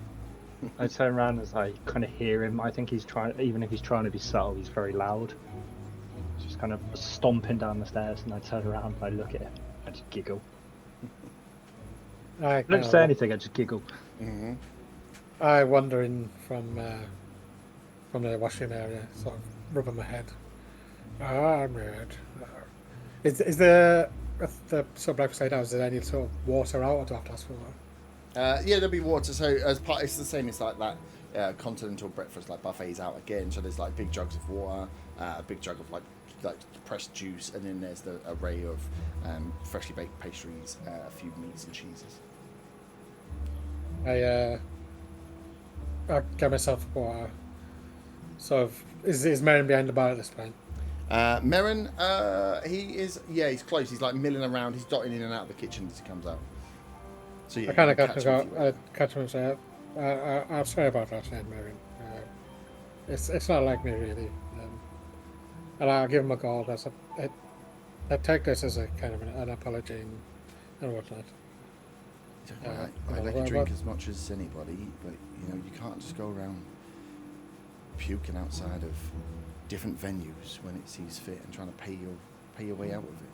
It's like, I'll give this to I'll give this to Ellie. She's been out cleaning your sick this morning, and we've had to deal with that couple over in the corner who've come here for a lovely little stay, come over on the boat, and the one thing they've done is woken up by you two. I don't want to lecture them, Merrin. There's a call to trouble. I won't talk about it. I'll walk off. Yeah, walk off. I go and sit down at the table with my water, and I sort of look at Faye and I go, I get up. Off. "You look a very bright-eyed this morning, Faye." Yeah, I get up and I move. And I look at Von, are you there? Yeah. I look at Von and in Elvish I say, keep him away from me. And when I come down the stairs, I will go over to the bar and see if Merrin. Yeah, cool. Yeah, you go to Merrin. Yeah, Merrin is. Hey, Merrin's at the bar, kind yeah. of. If you catch him just after as well, he's not getting too pleased with the altercation. It's just. I kind of noticed Zaga going towards him, and I kind of go over and try and grab Zaga. It's like, just fucking leave it, Zaga. Come and sit down. I just wanted a hot chocolate. Yeah, you won't be getting no fucking hot chocolate after last night. I don't know why they were so bent out of shape. It's not like nobody's got drunk before. Fucking hell. I don't really remember what happened. There was some. I feel like I took a kick it. It's no use looking at me. I can't remember anything. I just know people aren't very happy, and Yeah, let's just say Inside. we have another place that we're no longer be able to stay at. Oh, well, it's a good job there's plenty of ends. Hey, that druid place over there was a lot of fun. Yeah, it had a cracking night. A firecracking night, you might say. As much as I can remember of it. Were we dancing, Tucker? I vaguely remember dancing.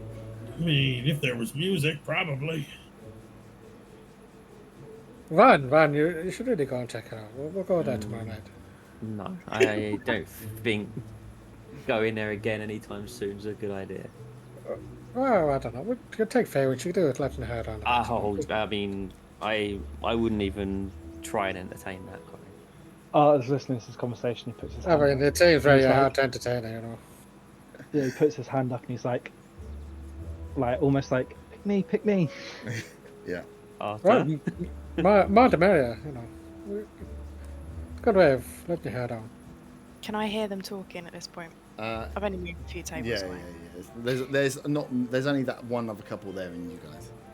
Okay, so at this point I fold up the food that I've got in like a napkin, I put it in my bag, I put my diary away that I've been writing in, and I get up and I leave the place we've been staying.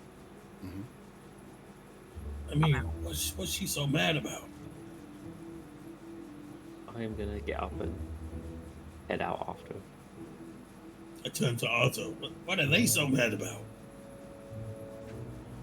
I don't know what's going on. She was pissed with him yesterday, now she's pissed with us today.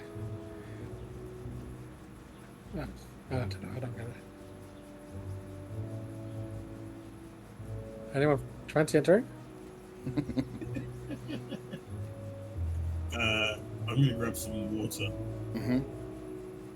That couple that's in there, are they still looking at us funny? No, they've gone back to enjoying their breakfast. I'll go back over to the bar to Merrin. Hey, how you doing? I'm doing fine. Do you have any hot chocolate? Do we have any hot chocolate? No, and breakfast buffet is about to close, so as your bar and your tab has been settled, probably best you head out for the day now, isn't it? It's been settled. Who covered it? Your elf friend over there. Oh, okay. As you turn back, he's Judging from your tone, I guess we're not welcome anymore, huh? as you turn to look to, as where he's pointing to Vaughn, you kind of turn for half a second, turn back, he's gone. His loss. And I will grab a glass of water and knock it back quickly before following the elves out of the door. I finish my water and follow Zagger out the door. I like to think I put my studded leather armor on before I came down from the room as well. So You left the room. It was stolen from you. Hag hunting. I hope it's not covered in soot. I was wearing it last time. Also, in your passed out state, I've got to say, you lost 5 gold, Corin. When you were asleep on the bar during the thing, for 2 failed constitution saves, you could not feel people touching you up. Whilst you were asleep, they treat themselves to some drinks on your behalf in the later hours. I think Zaga probably had some, but didn't realise where the money came from. Those thieving bastards. So yeah, make sure you knock that off. Yeah, I was going to so do it we're from gonna you and find see if you me? noticed, but cool. So you head out into for 2 of you. Well, it's quite bright sun. Oh, it's cold out here. It's like whoo-hoo, that's a feel, but yeah, it's nice, clear January morning. Nice chill in the air, not too cold though. As the city is moving around you, people are moving about. This time there's the hustle and bustle. Shops are starting to properly be open and be ready. They open straight away, but stuff's been set up outside. Stalls are filled. I want to catch up to Bonbon. Mhm. Hey, I hear you paid for the rooms. How much do I owe you? Don't worry about it. Just don't come back in a state like that again. I mean, we were just on with the But, flow, yeah. No. But Zaga, the one thing I said was don't get that bad.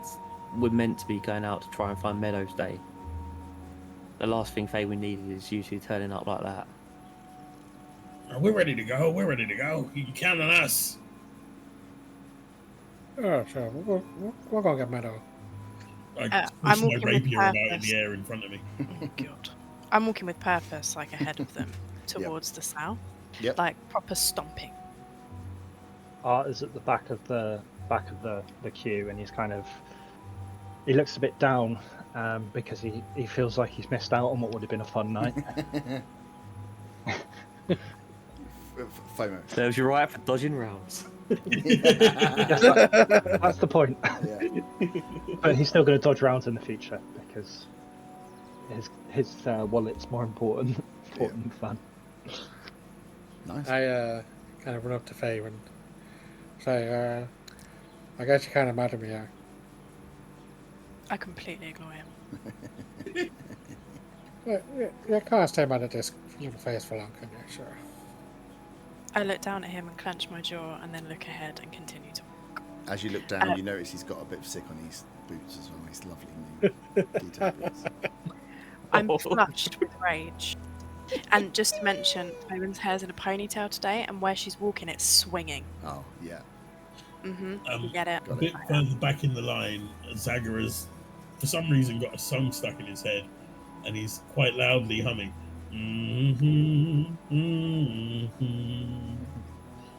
The tune As Faye kind of marches off ahead of me, I'm saying, I'll make sure we get Meadow back. You can count on that. And as sort of walk off. I look back at him as he drops behind me and hiss, "Don't say her name." And then continue to stomp. Turn Kind of around.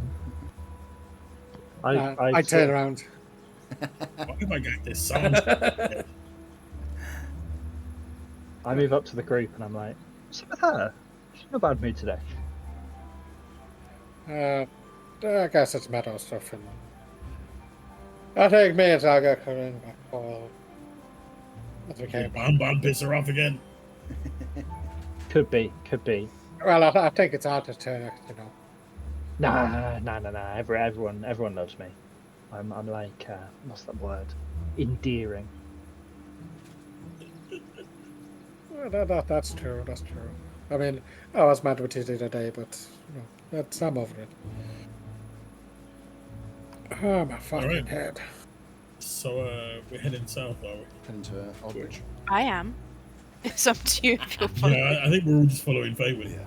You're, yeah. And as you're walking, as you like look around, you realise, yeah, the difference in the current state of the group, of like the heavy foot of the two smaller members as they get the fresh air in, try and shake off, notice bits of sick on certain bits that they didn't quite get off and get clean. Zaga's got his nice new studded leather armour on though, which is perfect. And you head your way through the town, down past the people moving over to the Beerport to the south of the city. It takes you about 25-30 minutes just to Can walk I down. Just past try and catch up with Faywin? Yeah. Well, Right.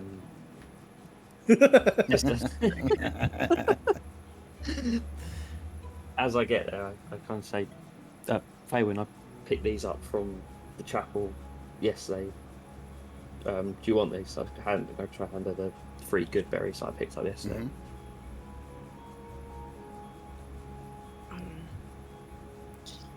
Thank you. One, they might come in handy. We don't know what we're going to face with Meadow, and with those liabilities behind, I feel like we're probably going to need these. And I put them in my backpack. How many was it? 3? Yeah, Corin, you took 2 of them, didn't you? Yeah, I did. Yeah, so 3, yeah. Okay. Thank you. Yes. Nice.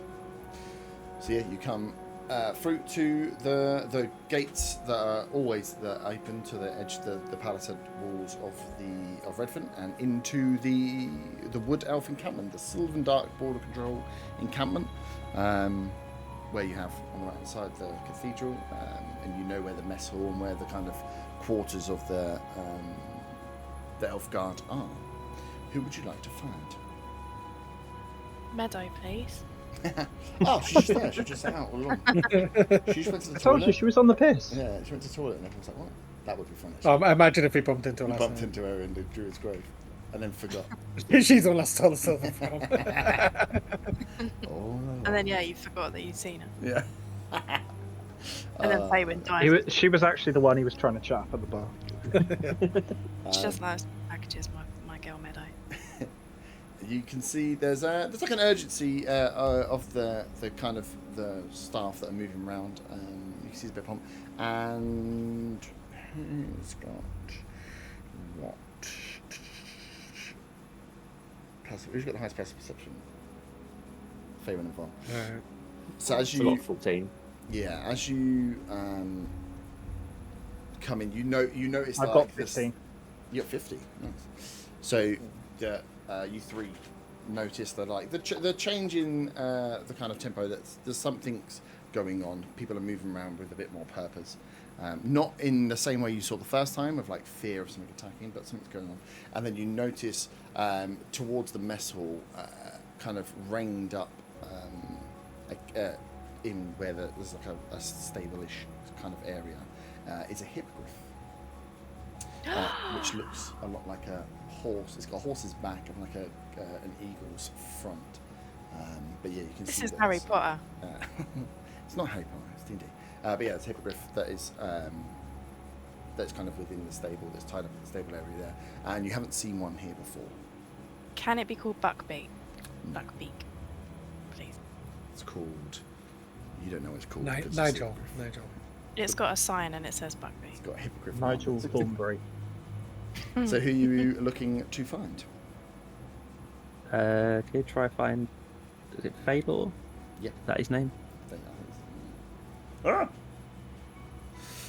Yes, Captain Thaylor Duskrunner. So yeah, you head towards the mess quarters that you've been in before, and you know that there's some offices and kind of more general use spaces attached to that as well. And as you head in, you see a group of elves kind of lined up round the outside. So where the mess hall is, along the right hand side, there are these they're like, I suppose, meeting rooms, for lack of a better word, where they're glass fronted. You can see there's a group of elves kind of grouped up on those tables, looking into those rooms, kind of get a peek of what's going on. And you see that Phalor is in there discussing something with another elf. Can you roll a investigation or history? Your choice.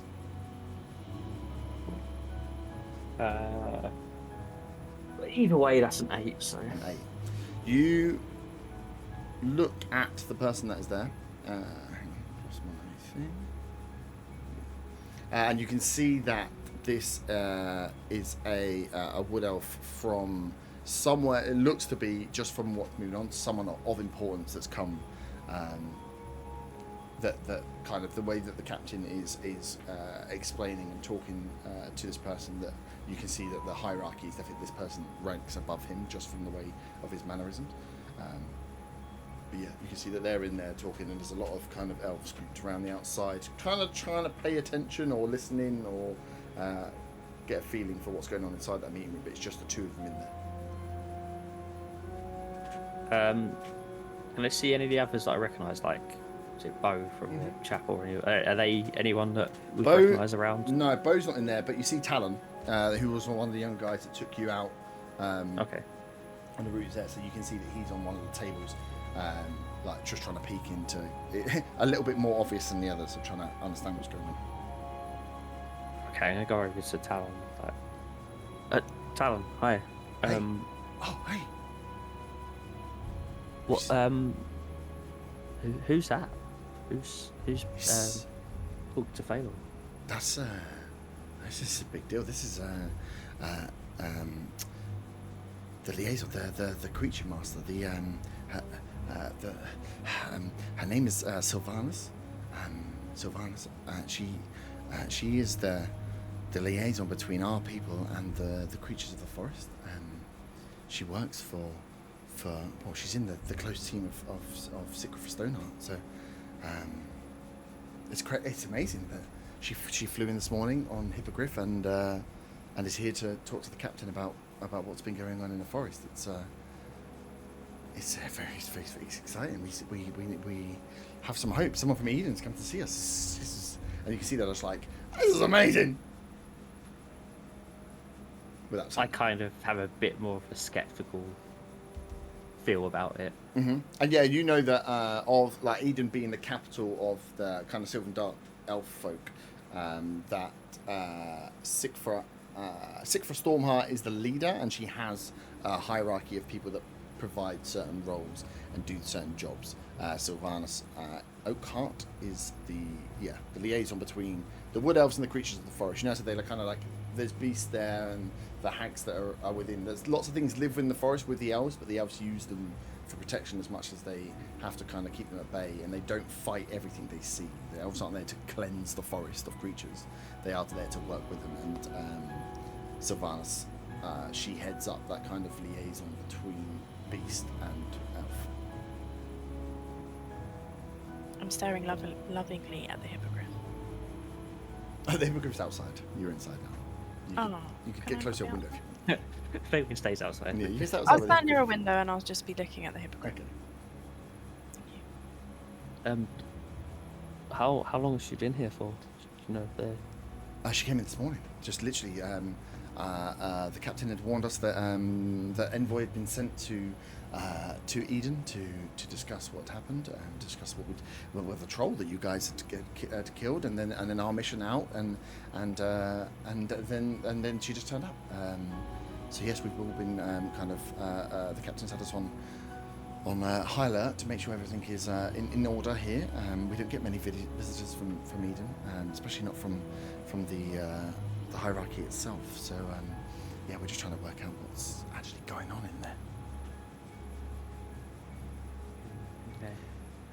Are you guys making yourself? Are you guys visible to like the windows? If you are there, so if you imagine it like having a meeting, these guys are on the like mess hall benches, kind of peeking in, trying to listen, chatting between themselves, throwing looks over, but they're in front of a big glass window meeting room essentially. mean, I'll probably be standing over the table rather than sitting down on with Tal on that. So I'm in the darkest possible corner. Try to stay all out. Trying to get a little nap. Yeah. Cool. And Fabian, are you actually staying outside with the hippogriff, or are you... No, I'm inside, but I'm by a window looking at the Okay, hippogriff from the window. I just stood outside with the hippogriff, just staring mad. staring it down? I'm keeping an eye on Arthur. Yeah. You see that the To the hippogriff like is Every now and then, Arthur kind of just moves his hand forward as though he wants to touch it, and then he puts it back. every time you move your hand, it looks up at you. Until you, What's your stop, animal and then hand? it Arthur goes tries to back. turn it into a game where he like tries to get it so it doesn't react. This thing is What is Arthur's animal handling? 2 seconds, I'm outside. bad. I'm opening up the app on my phone. Behave. Won't let me do anything else. That's fine. You're wisdom +3. There you go. Yeah, I don't think I've got. Yeah. Oh, you've got the things in front. Yeah, I've got. I keep an eye on what you're doing. But yeah, it's a little bit good. So, and as they're talking, they break for a second. You can see, Von, they've got a big map of the kind of surrounding border forest area between Redvant and Eden, like just this northeast kind of section of the forest, which is where they plan their routes, and you can see some stuff on there. And as he's having a conversation, he kind of catches from the side, sees you there, and kind of points. And Sylvanas, she turns towards you as well. As he comes to the door, opens the door, and says, Von Van, are you and your party here? yes, so I kind of look around that. They're all here somewhere. Grab whoever is here. We have someone I'll you need go to meet. grab them. As this conversation goes, like all the people that sat on the table just kind of like stare to look at you, like, what the fuck? Okay, so I guess I go off to the various different locations that all of them have dotted themselves around. Yep. To grab each one of them. So I'm gonna walk with a swagger towards the office. Like, yeah, I know you both motherfuckers are looking at me. I mean, they're mainly looking at Von, but it's fine. You can misinterpret it. Small blue kobo, you know, getting some looks anyway. People think you're a little blue rat. They hate you. It's weird. I don't know. Something. I just follow Mark. Cavill looks like George Michael. Cool. So he comes, grabs you all, to take you into the room, and as you get in there, yeah, you can see that it's just a big meeting room without any furniture and stuff in there. Big map up on the wall of the area, and there's a few like there's a table with a few like pins and trays and strings and bits and stuff on there, which is it's mainly just a relay point for those that are going out on patrols and not. Thaydor, as he comes in, he turns, once you're all in, kind of looks at you in different states and gets maybe a mild whiff of like, okay. Looks back and says to Sylvanas, like, this is the party that defeated the troll at the border and went out into the forest for the first check to try and find the party. And this is Von Van and the rest of his team who I wrote to you about, Sylvanas. And Sylvanas turns and says, welcome. I've heard a lot about you all. So we have a little problem in the forest. How much are you aware of what's been going on? Just open question to you guys. I suppose she's directing maybe more towards you, Von, than anybody else, as you've been kind of introduced that way. I kind of sit in the dark corner wherever so my head down. I kind of just stick my hand down and stick my thumb down. So it's indicating I don't know much. Yep. I mean, yeah, we've not too much really. We kind of stumbled across the hag. She disguised herself as Faywin's friend Meadow. I chime in at this point, and I start with a Quenya, which means honor, like honor to meet you to this bird. And She like nods slowly. and then I say, Meadow, she worked for the border force. She's been border force, border Border forest. control. Well, it's border control. Let's say on Channel 5. Channel Yeah, 5. Not Channel 5 Border Force. Okay, yeah, she worked in the border forest, and her party, they went missing, and then I sort of just trail off. Yeah. She's like, yes, no, we are aware, and I heard about your meeting with the hag. We've known about Jenny for a while. She moves about the forest, and we've never had her try and lure or take one of our patrol before. Did you say Jenny? Yes, her name. Yeah, Jenny. Jenny from the block. Jenny. She was named Jenny. Yes, the one of the teams that bump into her affectionately call her Jenny the Hag. There are many stories of Jenny's exploits. A lot of them further south in the forest as well. But we tend to find she doesn't normally cause too much of a problem. But as you know, the forest is not in. Its balance is off, shall we say. We've had a lot more problem with the native folk of the forest, and we're getting many reports back from our patrols from Eden itself.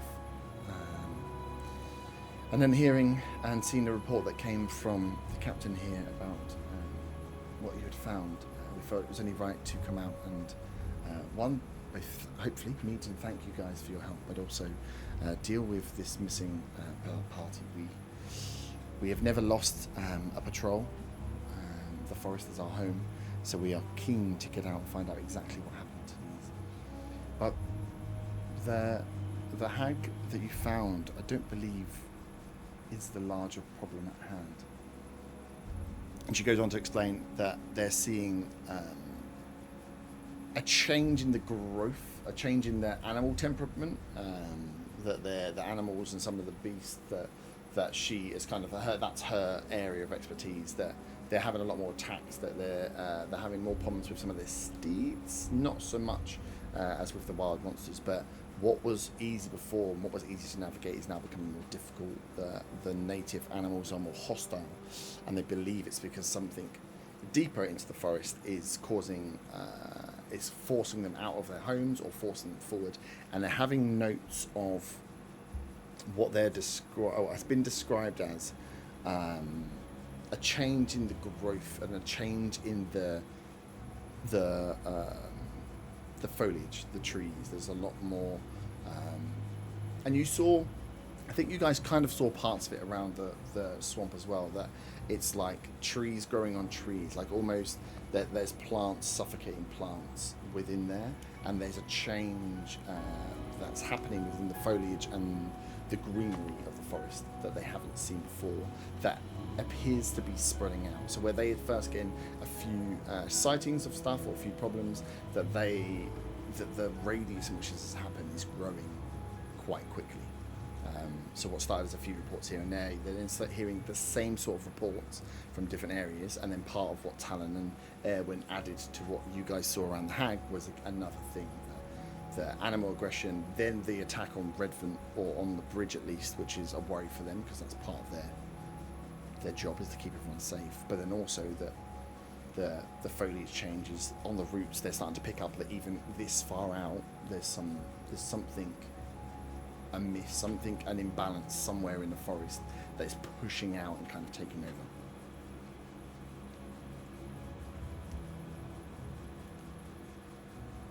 And she finishes with, so we are looking for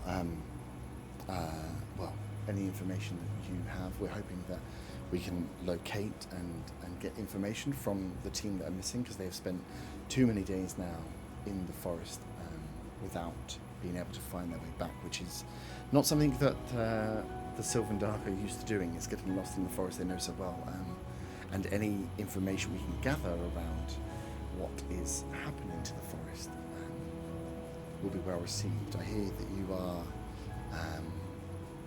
open to such adventures to help the crews that are here. This is something that... Yes, I mean, the reason we're back down here now was because we was going to go back out to try and find the party. Oh, We have to find them. Yes, I have heard that you have a relationship with one of the missing members. Meadow is like my sister. I have to find her. Okay. Well, this is good. I'm glad you're here to help. This is something we would deal with ourselves, but to get the party up here of the right forces will take too long. So anyone that's here to help now will be greatly received, and you will have the thanks, and we will arrange for payment, of course, for any information you can find. If you can bring back the party, that includes any. And she kind of looks at you, Faye, before saying it, and then kind of looks away at any bodies that may be recovered. What if that bodies? is- Bodies. Just, it's been I look at Vaughn horrified. This is unprecedented for us. We don't normally lose patrols. So yes, anything we can find. But the only information that I can give you is just to be aware the forest is not the forest that you've known and grown up with. And she kind of talking to the elves more than the rest of you know. It's not the forest that you grew up with. It's turning, and you will notice the change. And when you do so, I would recommend that you stay alert. Yes, stay alert and gather as much information as you can. Did you say that she's like in charge of the creatures and stuff, right? Yeah, She's yeah. in between the She's elves and She sits in between. Her job is to run a liaison between the wood elves and the creatures of the forest. So the wood elves live within the forest, but obviously the forest is the natural home to creatures as well.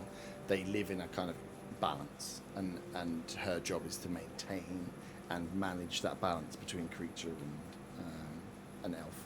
So they respect. They don't they don't cleanse the idea of the Border Forest Patrol and the Silver Dark that live in the forest is they want it to be their home, but they don't go out there and just murder everything that's there. So they live in kind of balance with the creatures that live in the forest as well. And she just keeps track of movement. So this is like her go-to now when people are like trolls are destroying stuff outside, and there's animals that are moving well without sectors that they normally move into in the forest. This is her area of like what's going on with the beasts. That's led her to do the investigation so far. So she wouldn't like tell the creatures what to do. She's just tracking. Yeah, she doesn't. Yeah, she's not like the god of the creatures.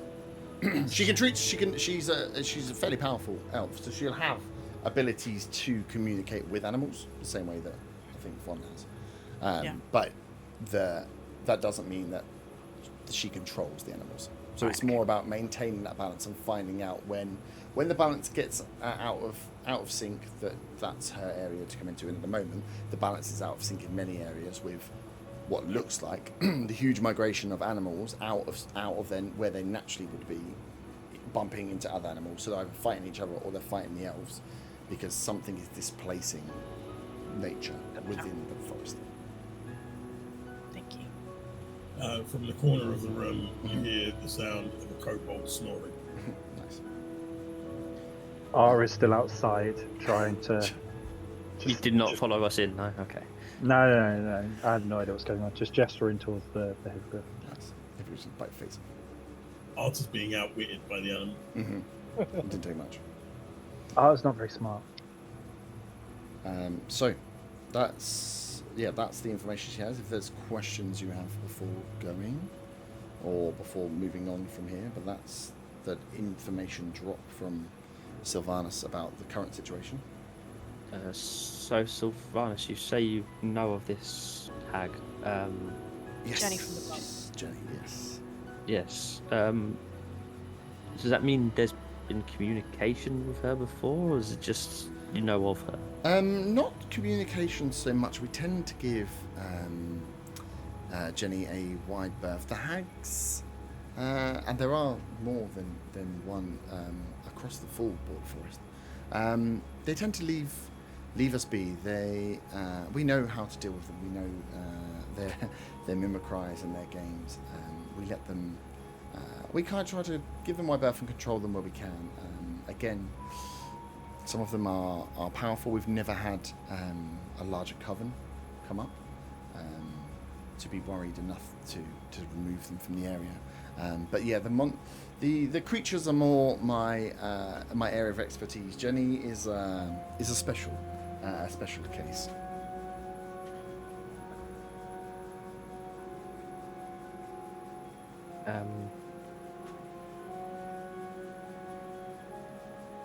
So if we were to come across her again, I mean, completely up to you. If she tries to, we tend to not try and fight Jenny if we can. But if she no, of course, but is again in this current state, if she is becoming more of a problem, then yeah, by all means, please remove the problem if she is indeed the cause of the disturbance. But yes, that is one to because yes, I saw the note said that she was mimicking and had disguised herself as one of the missing members of the party. I'm nodding. Mm. She looked like Meadow. Yes, and that's one of their skills, shall we say?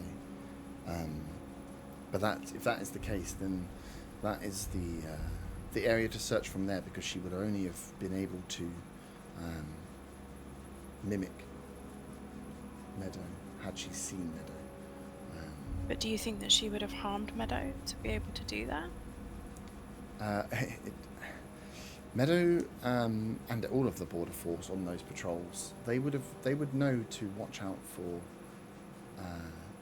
the signs that Jenny would or another hag would be around.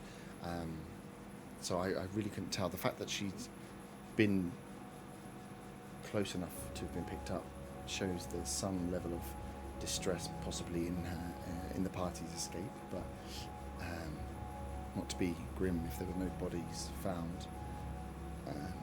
No, you didn't find any signs of bones or hanging bodies or the spoils of Jenny's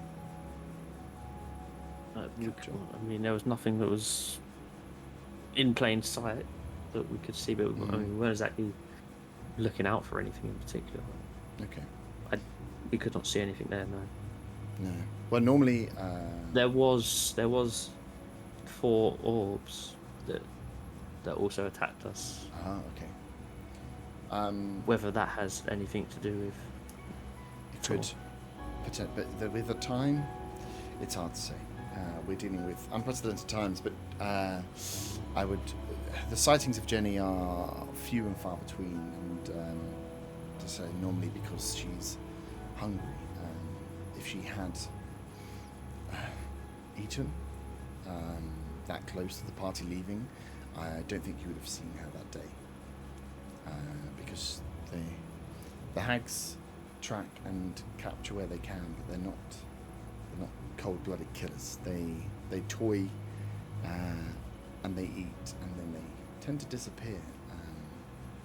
So if you've seen her, that could be a good sign that one, Meadow has got away, and the rest of the party potentially got away. If there's no signs of bodies being harvested, then again another good sign.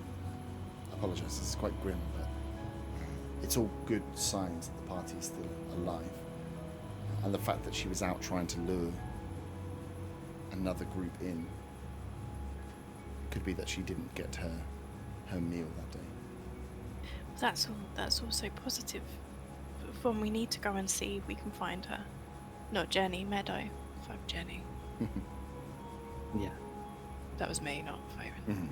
At this point, there's a snort from the corner and sort of a cough, and then Zaga says, "Are we gonna go kill this hag yet?"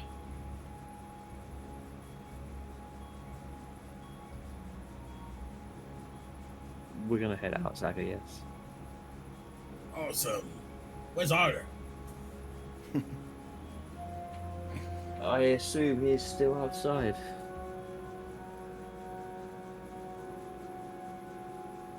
He's still outside. Nice. So if there's any further support I can provide in terms of information, then please do let me know. Otherwise, I think the captain can have some scouts assist you out into the forest. And like I say, any information you can gather, we will happily hear back from you on your safe return. If you can find the party, then that would be ideal. In whatever state they are, so we can put the families at ease. Thank you.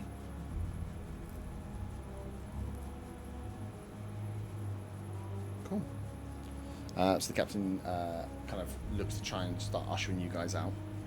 And he says to you, Von, he's like, "Hey, so we've got we've sent a party or two out to the area that you guys had originally scouted. Talon showed us the where the brush had been broken and where it looked like the party had escaped from, so we can get you to that area again to pick up your investigation, if so need. Again, like I say, we have some volunteers willing to go out, which is good, but they are not trained fighters, so just be careful." Okay, thank you.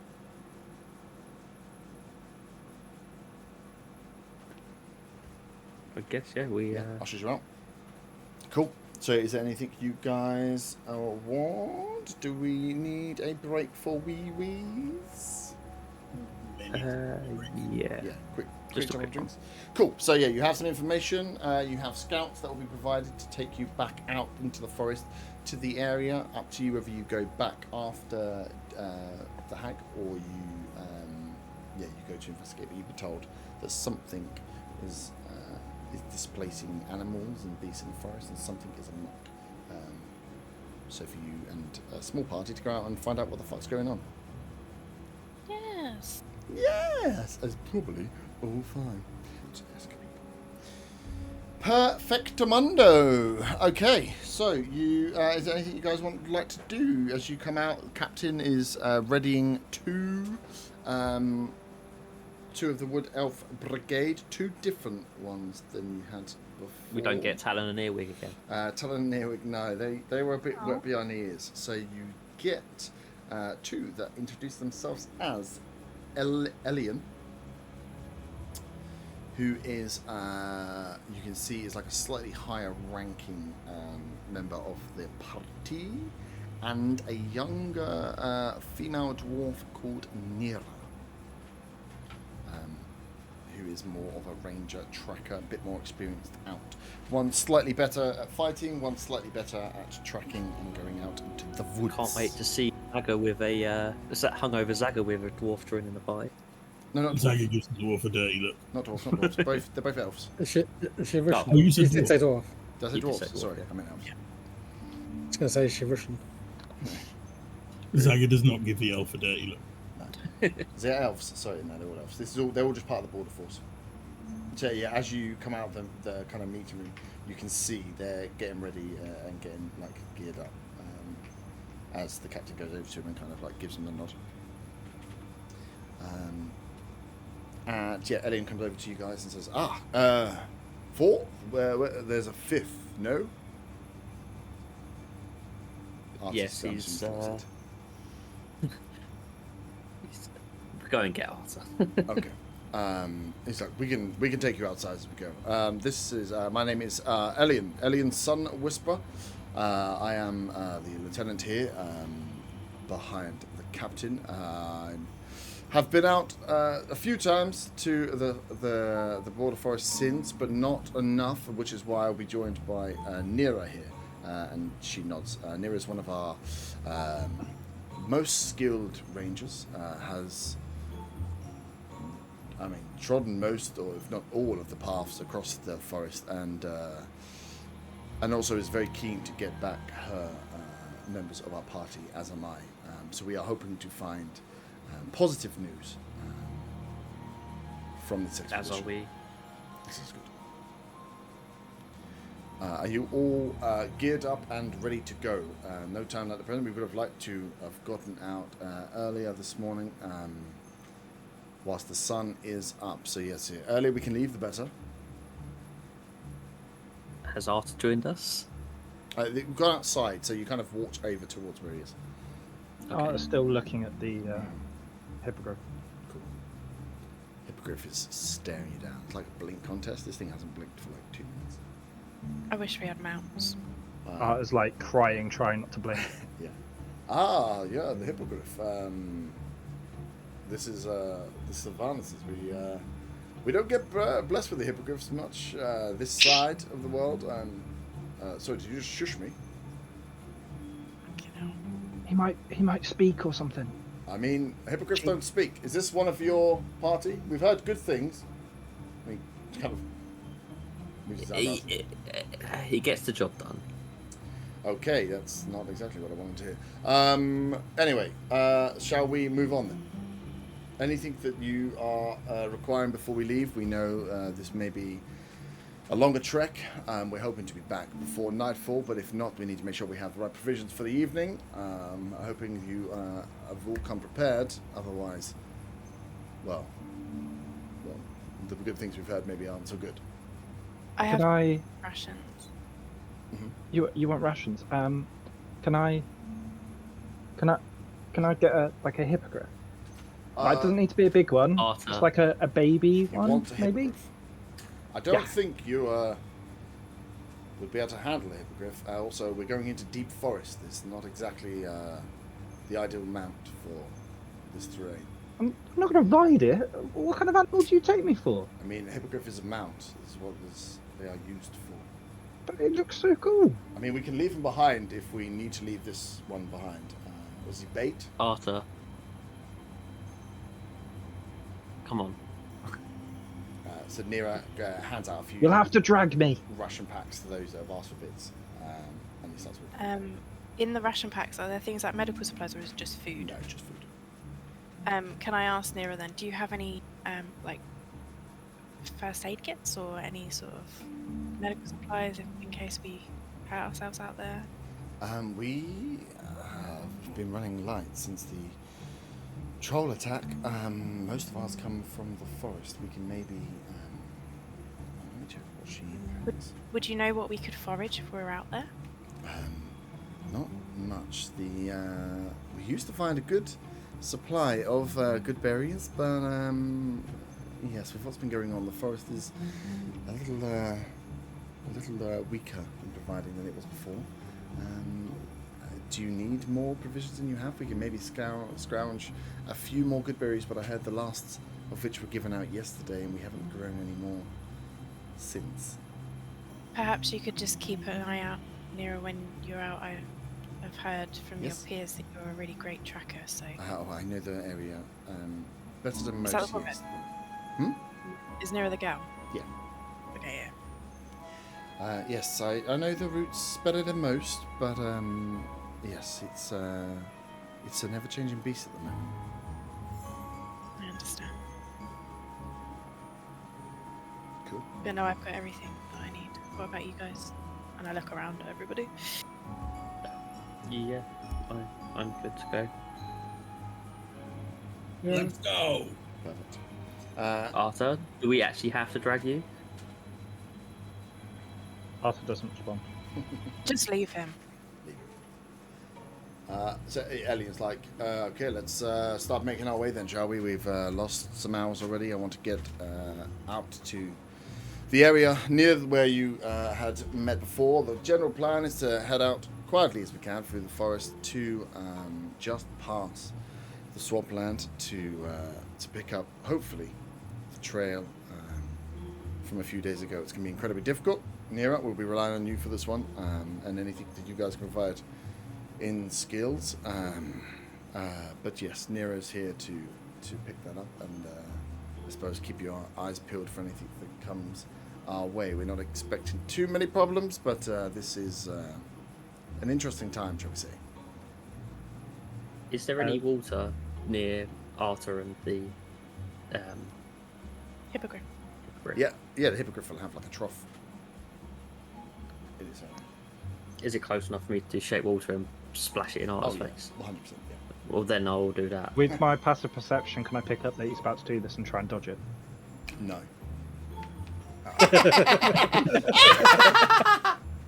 You're not looking. Ooh, You're it's looking. bad. You just told me you're staring into the hippogriff's eyes. Yeah, it's love. Exactly. And you really like this hippogriff, and that's taking your full concentration.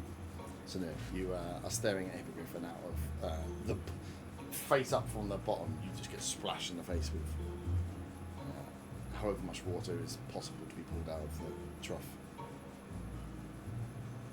I ignore it. Cool. I'll party gets left behind. So you all start walking down towards the. As I see them start to walk away, hear them start to walk away, I turn and I look at them. And then I look back at the hippogriff, and a tear forms in my eye, and then I leave and join them.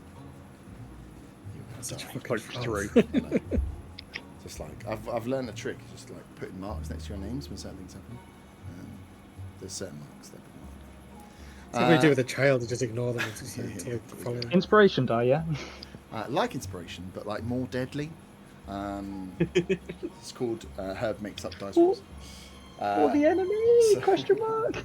Can't start walking down. Elian doesn't give a shit about you, let's be honest. So he started walking off as he's explaining to the rest of you that's the plan to get in there as you make your way across the bridge, pass by the border control there. You can see the bridge has been, it's not been fixed with stone at all, but it's got pretty good wooden planking kind of set out. It's fairly structured across, and you can see where it's resting across a decent section. It's safe now, at least, for them to cross. And you get to the edge of the forest where Nira kind of takes the lead and just says, right from here, it's over to me. So she starts leading you through the forest. For those that can track, you follow very similar routes to the one you did before, but you start to pull slightly wider route around near to where the hag swamp was. So if you do want to go towards it, you'll have to let them know. But they are taking you on the new route that takes you away from that area, but still close to where, if you remember, you've seen like branches that broken in a kind of westerly direction, and you'd follow that to get to the swamp. It kind of takes you round to pick up near to where that is, and you're trekking for probably a good like hour in before those that would like to in this give me a perception or nature check if anyone is interested in the forest surroundings. I got a 22 perception. Nice. Bloody hell. I got a nat 1 perception. Nice. I'm still thinking about the hippogriff. Oh yeah. The perception. The four. No, so do the nature one first. So 19. 19. So Fayon, as you are looking out, and you're kind of like remembering how Sylvanas had described it, and you're seeing again. Where you've got trees and roots, there's like excessive vine growth over them. Less where you're used to seeing like ivy and certain plants like coexisting. You can see that this seems to be a little bit more oppressive. That there's signs of trees being like almost clogged. Certain plants that have been like pulled and bent over to an angle. That this doesn't where you're used to seeing things growing coexisting. This almost feels like something's taking over. Something is trying to suffocate what is there. Is the impression you get from seeing some of the plants as you move. It's not everywhere, but you're seeing like vines a bit over. So like there's a group of like 4 or 5 trees. You can see 2 or 3 of them have got this. The third one's where the vines are starting to grow up at the bottom of it. So it's moving fairly quickly. On a perception check, you almost feel, Corin, that it's almost like you can hear the growth. The forest there's noise coming from everywhere, and the slow crackle, not of footsteps, not of like things cracking, just of general movement, almost like you... Like a vine sort of stretching out. Yeah, like if you imagine like 1,000 worms crawling on the floor, that kind of feel of just everything's constantly moving in little bits here or there. Not as much as like a big snaky vine that you can hear and see moving. Just general movement from everywhere. Different. It sounds like something is constantly going on. There's no peace in this forest. There's little bits of noise, but nothing that makes you think there's like an animal or a person's going to jump out and be like, ah! It's just more that general. Lots of small amounts of noise, rustling and creaking and just little bits, and from all directions as you get closer in towards the end of this walk. So you're starting to feel the space is changing. You get It reminds me of your music. I give off to Renee. Don't insult his music. So you carry on for another 15 minutes or so to when Nero just stops and kind of crouches down, and Elian turns around and in a slightly more hushed voice now says, "This is where we tracked the last we could pick up of the tracks of what we believe to be the party. So, for your understanding, this is due west from the swamp, and we picked up that multiple."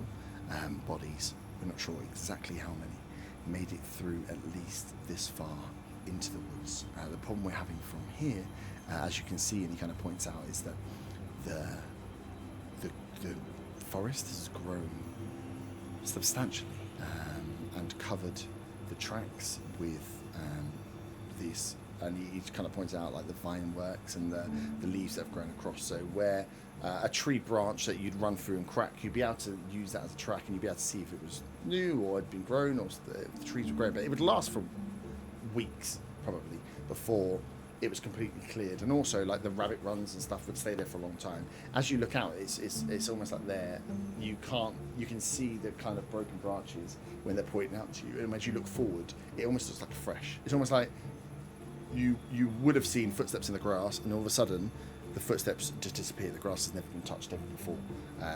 That sort of feeling, but within a forest setting. And they're like, from here, our parties have had absolutely zero luck trying to track. So I suggest that we kind of fan out from this direction and make our way east. Does anyone have any particular skills or interest in going first, or ways they would like to help in this matter? I have skills. Lots of skills. Okay. I mean, that's great, but any that could help in this matter? Oh, I didn't hear that bit. Listening's not one of my skills. Yes, understandably. Okay. I look over and say, I'm familiar with forest terrain, and sometimes people call me a bit of a natural explorer, so I can help to track. Zagger snickers under his breath when he hears Fabian describe himself that way. It also does. I shoot back a look and then continue. Okay, this is good. Perfect. Well, what we will attempt is to pick up any tracks we can, pick up any movement to try and get our senses back on track for finding our party. So, above the table, we'll be attempting something called, I think we did one, did we do one before? Did we do skill check before? Or skill challenge? Yeah. Sorry. Yeah. Skill challenge, similar to before. So you are going to fan out and have to make your way east to pick up a trail or find some sign of your party, or some sign of something bad, or some sign of something, information in the forest.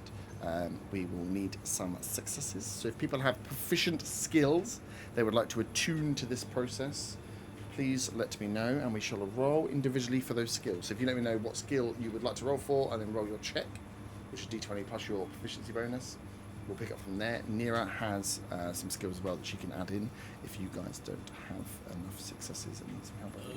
What are her skills? Zaga is going to use his performance skill to imagine, basically like acting. If he was running scared from something in that direction, how would he go about it? He's gonna, put himself. It's like method acting. Yeah. Try that. Okay, I like it. I thought it was going to be more stupid, but that's good. Give me the check. You have to imagine yourself as an elf as well. That's a nat 20 with a +6. Nice. Jeez. Okay, cool. Art is going to use insight to imagine himself in the mind of an elf, and what an elf would do. What an elf would do. Which elf? Because if it's Feywind, it's very different. To... His insight's so good it doesn't matter. That's a 15. Nice. Cool. Can we know what was her name? Nira? Nira will just follow in if you guys don't. She'll have similar to you, but hers will be around nature and tracking. Can we know if hers is better than mine? Hers. No. No, you can't. You assume Fine. yours is pretty good. Go with yours. Okay. Hers is more if there's a problem. Okay, cool. Then I would, if anyone objects, I would like to use nature, please. Mm-hmm. Just to kind of look around the area and see for any clues and tracking, etc., etc. Natural explorer, isn't it? Yeah. Forest is your Although I'm friend. only at a 10. I'm distracted by the thought of meadow. Von? Von or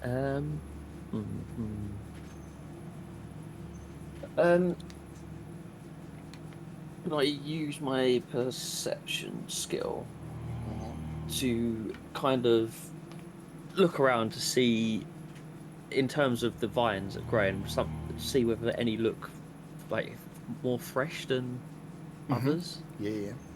to try and get an idea of where the growth has recently happened. Mm-hmm.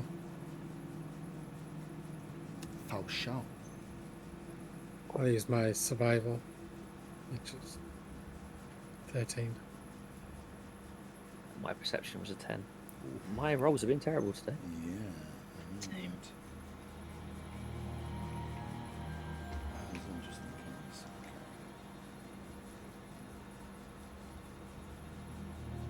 Okay. Oof. Yeah. Okay.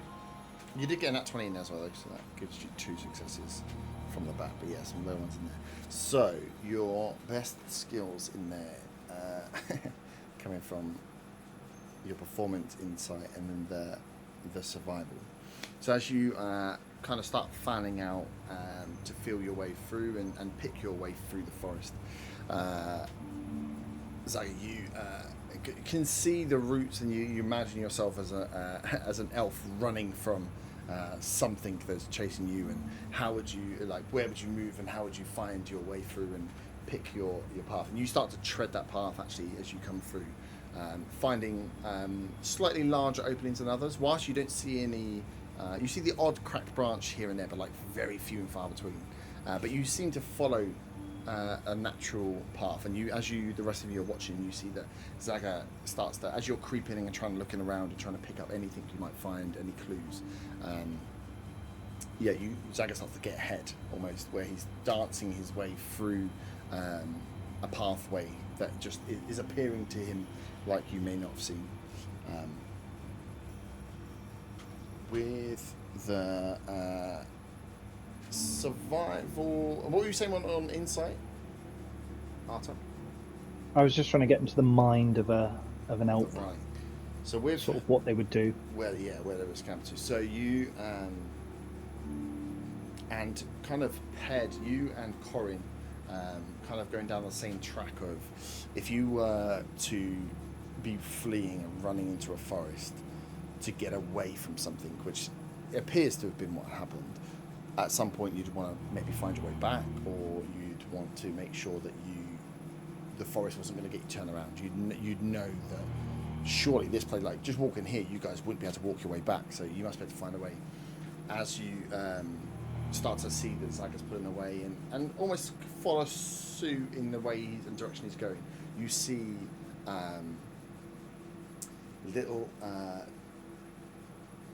almost like not quite carvings because it'd be quick. Looks like someone scraped out parts of trees. For you, Corin, is like your eye line, and Arta, it'd be where you would be at kind of armed running height, so like chest kind of height. But you can see that you pick one up on a tree and another one on a tree, and you can kind of looking at what's in there, looks like someone's scratched maybe a dagger across it or an arrowhead through a tree, and it's just carved out a chunk of bark that's probably half an inch in thickness, not too deep, but that if you were looking for a way back, you can see actually there's one there, and then you start to see it line up with the way that Zaga is moving as you guys start to move forward, seeing that there is a pathway that's being followed, and there seems to be markings here that are fresh, that haven't been covered over, that are within the tree bark of the original tree that's there, none of the vines, as you make your way forward.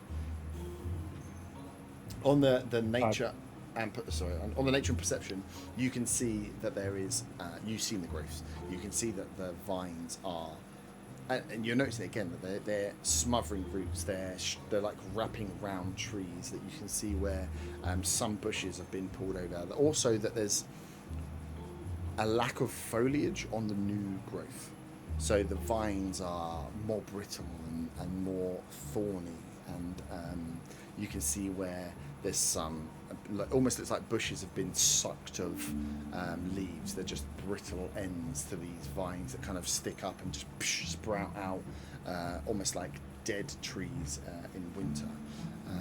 But yeah, there's a real lack of, that's the big noticeable difference. It's like the foliage is disappearing on these vines. They're thicker, they're like darker coloured, they're more brittle. There's no real foliage coming from them as you're making your way. But you notice that the elves, as you're kind of picking this up between the rest of your pie, you're kind of getting ahead in an arrow shape of the right direction. Sorry, Dan. Who you want? Cool. Was there anything you guys wanted to share as you move in? I'm assuming with those that you are kind of going to be in this arrow formation with Zaga leading the way as he's finding the best route. You find, Zaga, that as you're feeling your way through, Nira picks up that you're finding a path and starts to follow, picking up on your direction as you guys are making your way through. Yeah, I'm just going slow. I'll be pointing out stuff as we go that I've like seen. So you'll carry on, still slightly fanned out. You're not walking in single file to try and pick up anything you can. As you see the roots and the vines start to get a little deeper, and Nira just puts her hand on your shoulder,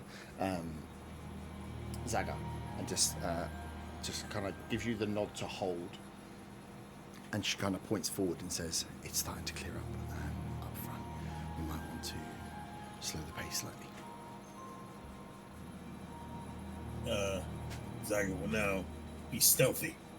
So she kind of looks around to everyone to kind of like gives you the slow down, the creep, the like let's go to stealth mode piece as you are lined up from where you are. You're probably about 60 foot ahead of where she's saying, Zaga, you can barely see that it's a clearing, but you can see that there is maybe less tree coverage, or the thickness of the trees is slightly thinning out, but you're not really noticing that much from what she's saying, but you kind of take her word for it. As you're going to move forward, can I get a group stealth check from everybody? Completely forgot I get disadvantage on stealth, so that's a 4 from Arta. Nice. 24. 22. 11. 13. Well, God, I was shit. well 24 and 22 average. I wasted 2 nat 20s in a row. Yeah. Oh, that's good because the nat 20 is a double pass on that, so your average was 15. So yeah, you feel like you're pretty set down. Yeah, good. With your elf friends as you fan up. So as you're approaching, to give you guys the view, you're approaching towards, you're about 60 foot away from where the tree line looks like it clears out. You can see that there are some much larger trees in this area and a lot of the smaller trees around, but there seems to be a slight clearing opening up. And you are as stealthy as you believe yourself to be as you move in. How would you like to approach said clearing? Can we see anything in the clearing? You can roll a perception check for show. It's a 14. 14.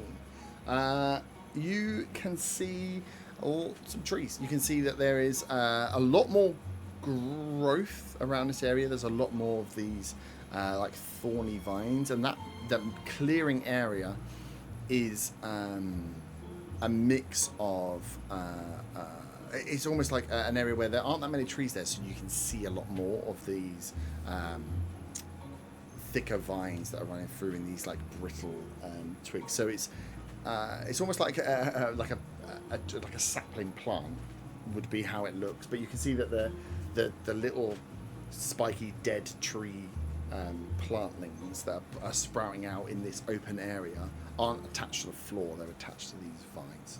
But that's all you're really picking out. Like, the area looks like it's clear and it looks like there's starting to be some growth coming, but the growth isn't coming from the ground, the growth is coming from these larger vines that are I want to avoid the vines.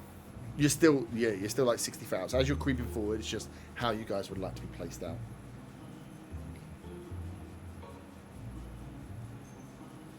I was going to be at the back so you can ride in like a hero.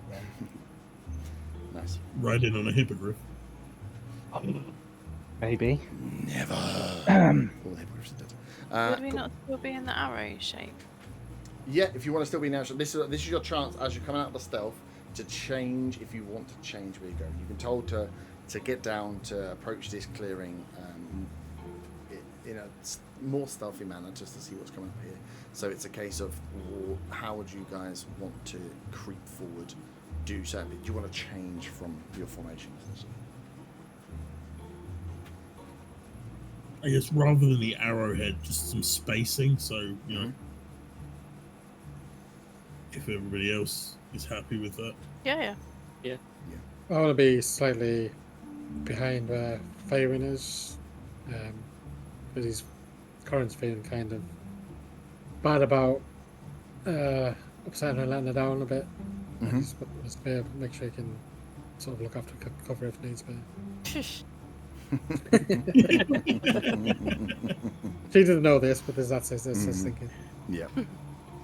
Cool. So yeah, you guys start to slowly make your way forward.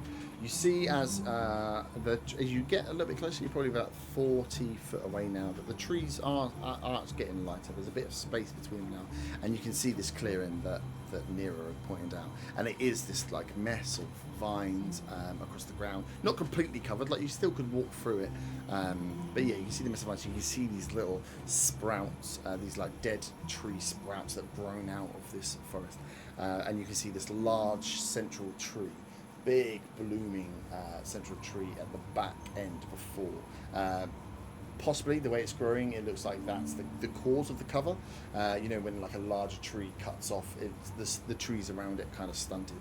And you can see this large central tree, and then there's a few trees that are growing around the outside. Can everyone give me a perception check, please? That is my third nat 20 in 4 dice rolls. What a waste. This is good. Get rid of them now. I got a 7. 16. 17. 19.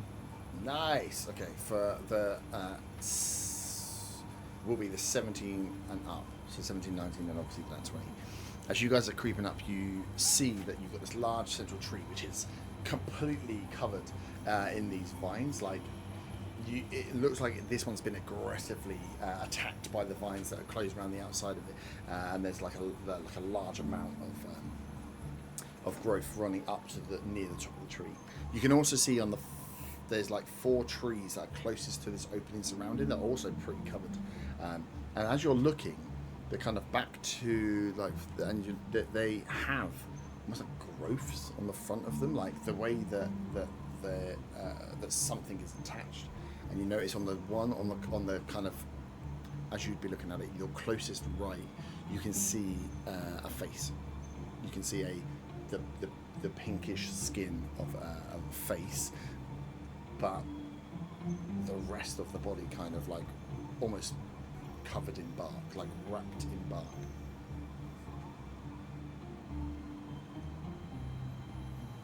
Zaga wonders to himself if trees have learned to eat people. Arthur wonders to himself whether trees taste nice.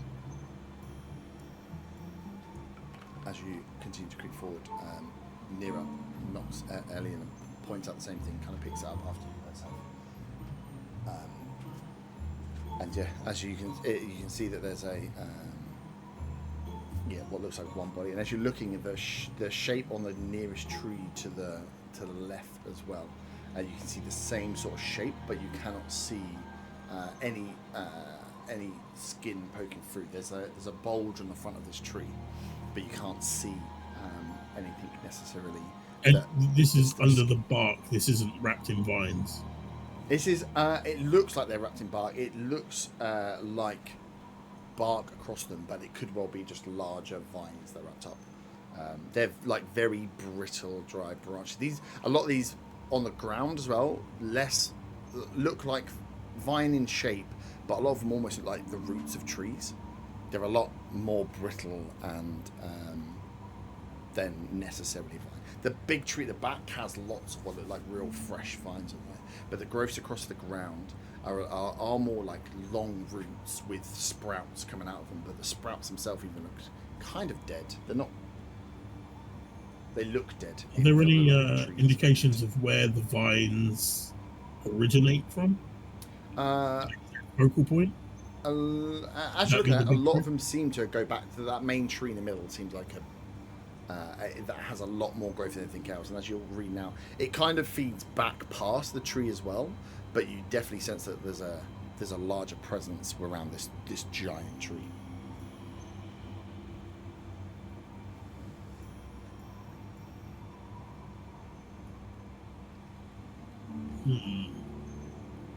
I'm just going to creep up to the edge of the clearing and see if I can spot anything else from there. Yeah, cool. So you start to creep up. You will get close enough now as you move up with the elf guard. You hear them talking between themselves, and Faywin, you and Von will pick up that they're in Elvish, saying that that's one of the party that they can see on this tree. And they turn to you guys. They're like, we think we found them. How do we want to approach? Is everybody okay? We need to try and get someone out of this whatever binding is here. Are you okay to check the other trees? I'm going to turn to Faywin and say, "Hey, Faywin," quietly, obviously. Mm-hmm. Have you ever heard of trees eating people before? Can I run a history check? Yeah, run that. Yeah, history.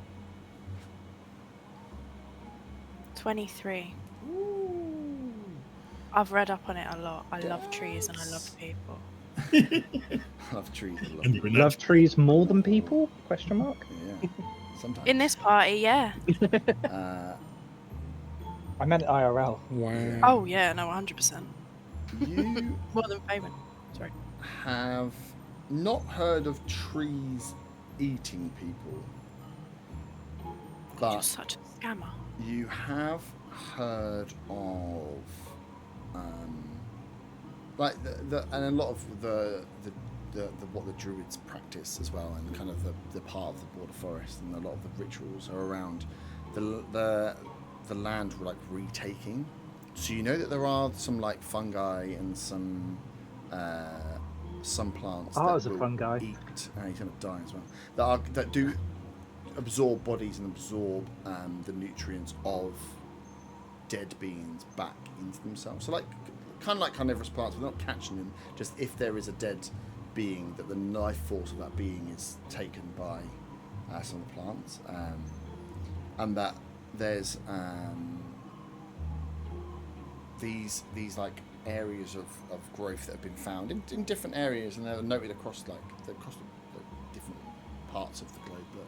But our colloquial called like death blooms, because they're kind of quite pretty in the how the fungi is created and how it grows out, but it grows out in areas of kind of death and decay. So if there'd been like a big one would have been seen after any like wars, if there's lots of bodies that are left and stuff like that, the plants take themselves back, but it's a certain kind of like fungus that would grow, but not that like trees eat people,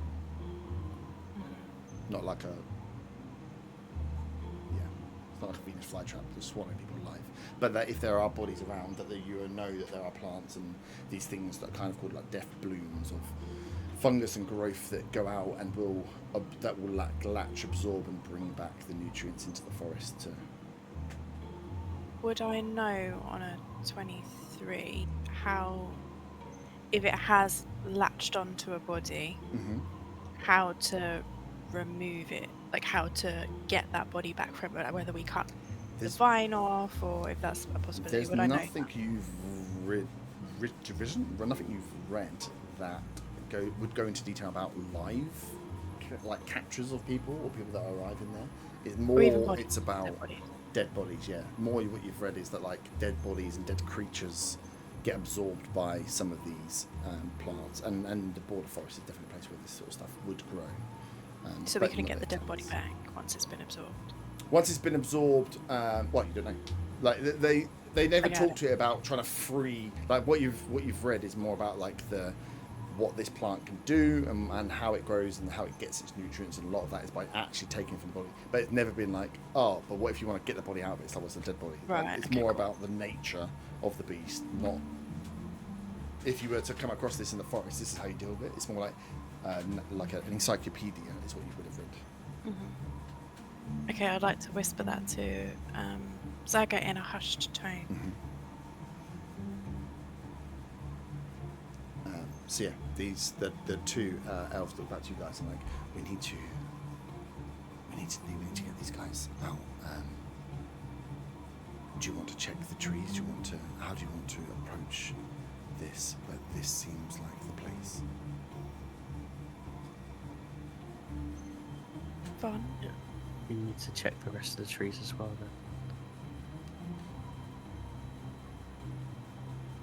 then. Sorry, how many trees are there?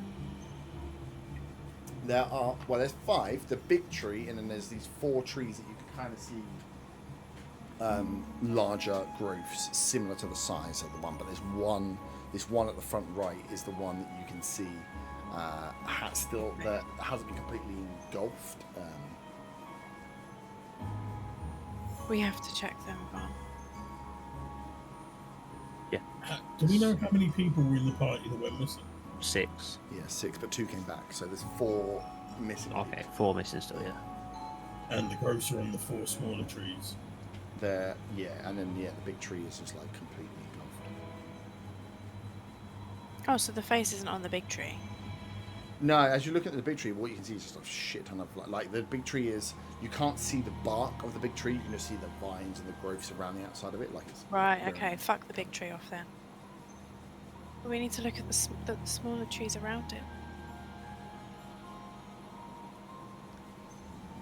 Cool. Are you happy to let the guys go forward to the one with the person hanging out, or do you guys want to take that? It's completely up to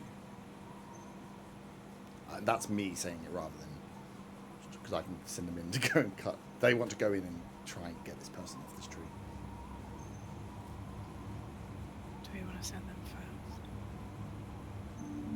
Then they might die, and then we'll be fucking stuck. Blend in the red shirts.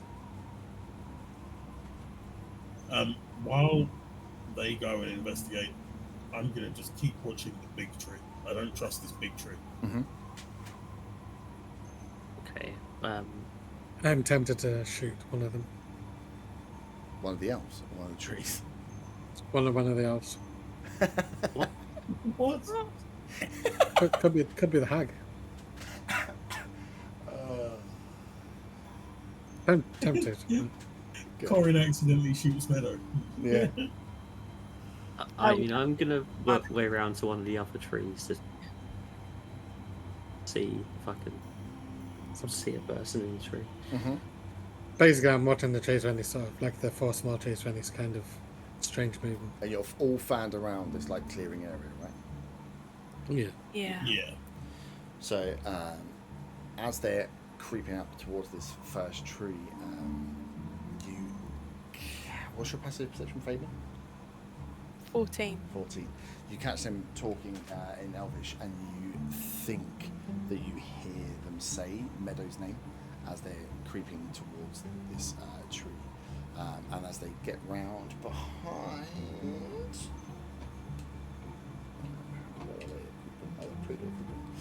you see them kind of flank around this tree, and Ellen gets out a small blade and just starts carving down from the side into the bark to free. So as you imagine, they're you can see the head leaning up, and the kind of bark is passed across. He starts cutting in to try and start peeling away the bark that's there, and Nero is there helping and trying to like support the body as they're carving into this thing. Do did you go towards one of the other trees, Von? Yeah. So you get towards the tree, kind of opposite it on the left-hand side, and as you get close, you can roll an investigation check.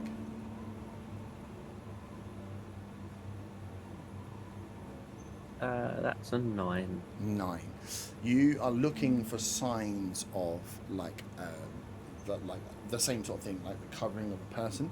What you can see though, this is like a much harder front, but you can see where like almost where this is a growth, that it's like maybe the tree's splitting in two slightly, like the front growth is slightly at the top peeled away from the tree, but you can't, with a 9, you're not really picking up anything other than the mound. The whole mound itself looks about the same size as the other mound, but yeah, as you look at the top, it almost like the tree split in two to grow out, but it's like the base is like got a little, the top has got a little crack, it's pulled away.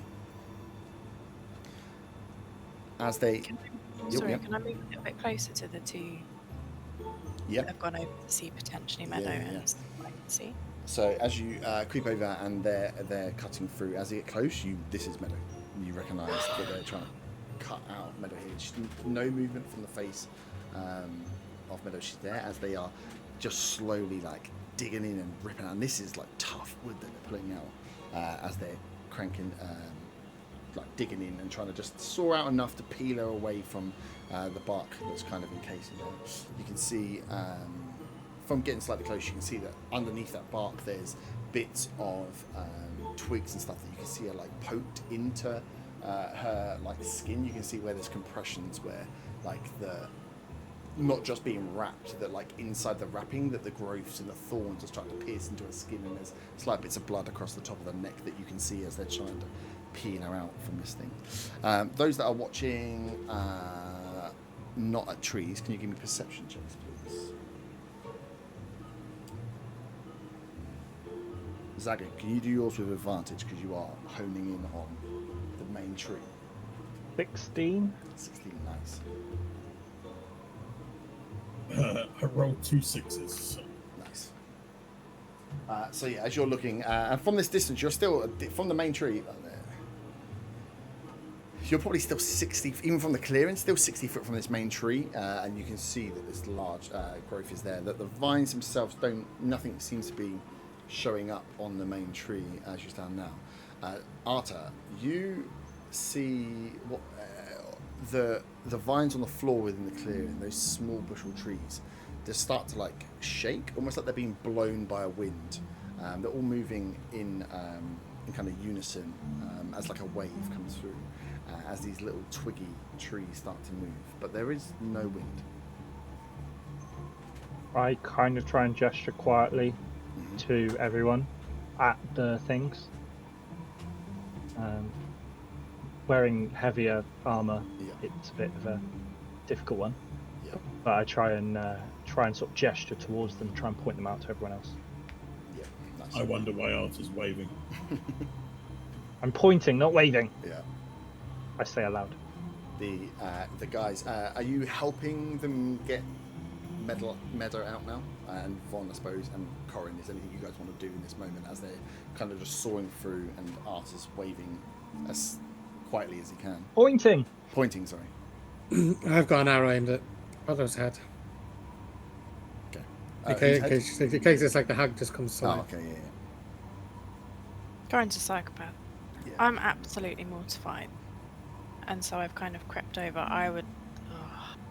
Kins would not like to, but Fabian would like to try and help. Mm-hmm.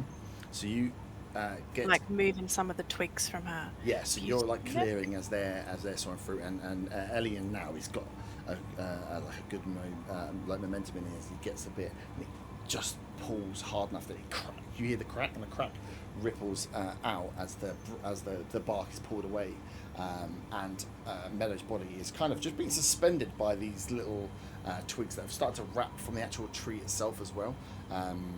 That her body is ready to fall forward. As you pull out and pull a few more, her body starts to fall forward as you near her, catch her, and kind of bring her down to the ground as she falls out. At this point, Arta, you see those little twig trees that were shaking start to shake more and then start to move. Von, you notice that that break in the tree cracks more, and you hear the crack 2, 3. And Zaga, even with your 6 now, you see the vines of the tree slowly start parting like curtains. As I'd like you to roll initiative, please. Shan initiative. This is 17. 9. 17. 13. 12. And 15. It's been fun, guys. It was 9 Faywin. Me. 17, 9. What you go for again? Who was 12? Yeah, I was 13. You were 13. I was 12. You were 12. Our turn. Corin. Arta. Zaga, what were you? 15. 15. Oh, it's not bad. Right. Our old friends. And then we've got. Woohoo! Okay. So yeah, as you are there, Fabian, you in this moment, for the first round, let me get my. And then each of them will come out. You, the elves that you've brought down Meadow, as the 3 of you bring down Meadow to the ground, you are concentrating on her. Corin, I'd say if you're pointing and aiming at Meadow, you're kind of slightly oblivious to everything that's going on here as well. As let's place you guys down on the floor. Where's my action card? So, this is your clearing, and you guys are across the way here. So, our elves are here with Faywin. And oh shit, we didn't go. Okay, it doesn't look like it, but that's Meadow on the floor in front of you here. Vaughn, you are down by this tree here. And then Corin, Zaga, and Arta. I'm assuming, Corin, that you were in line of sight with.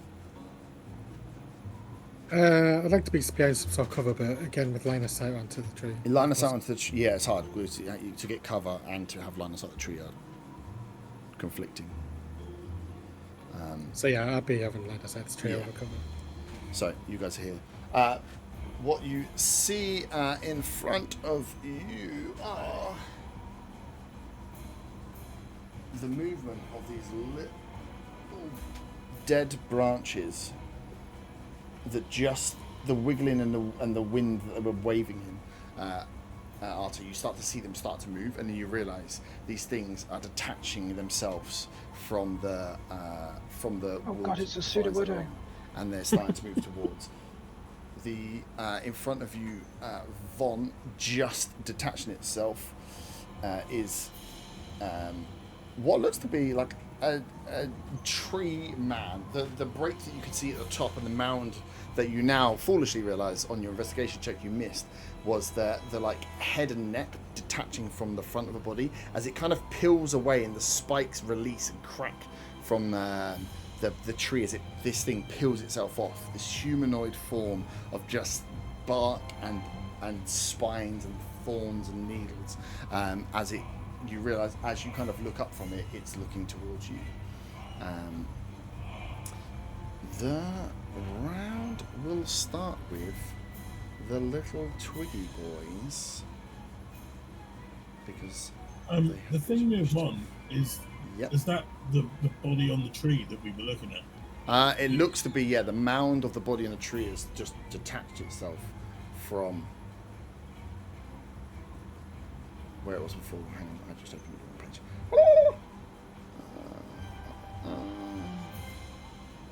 Rebels. Yeah, perfect. Cool. So these little bastards are going to start moving towards as you, you see them start to move. Their first go is out, and you, how far do they move? Not far. You just see this like, it's weird. It's like a book. 1, 2, 3, 20. These little like twig things just detach and move. What look like almost like tumbleweed of twigs moving across the branch. You then see are actually these small little twig humanoid-like creatures that just start charging forward. 20. Let me get to there. Cool. As these things just start moving and skittering their way towards them, and you just hear the like the cracking of branches as they move, as they make no other sound beyond that. And they are going to try and attack. So we'll start with the one that is in front of Arta. That is a 4. That is not going to hit you. The one that's in front of Zaga is a 16. Does a 16 hit now? It does hit. 16. These aren't necessarily the strongest. I lied. That does 5 points of piercing damage. As this thing comes up towards you and just jumps out towards you, and what you realise is like, well, it's just like a twig tree, right? As you try to move to the side, it slices across the lower half of your body, and its hands are just long, spindly, like needles, sharp as you like branches that like essentially slash across your thighs. Faywin, that is a 17. Yeah, it is. And that is 2 points of damage on that one. I rolled a 4 and then rolled a 1. As the other two don't quite get close enough. Von, you are up next. Okay. Having seen this thing. This thing that is in front of you is starting to, like, it's in the process of peeling itself off. It's obviously not its go yet. I am going to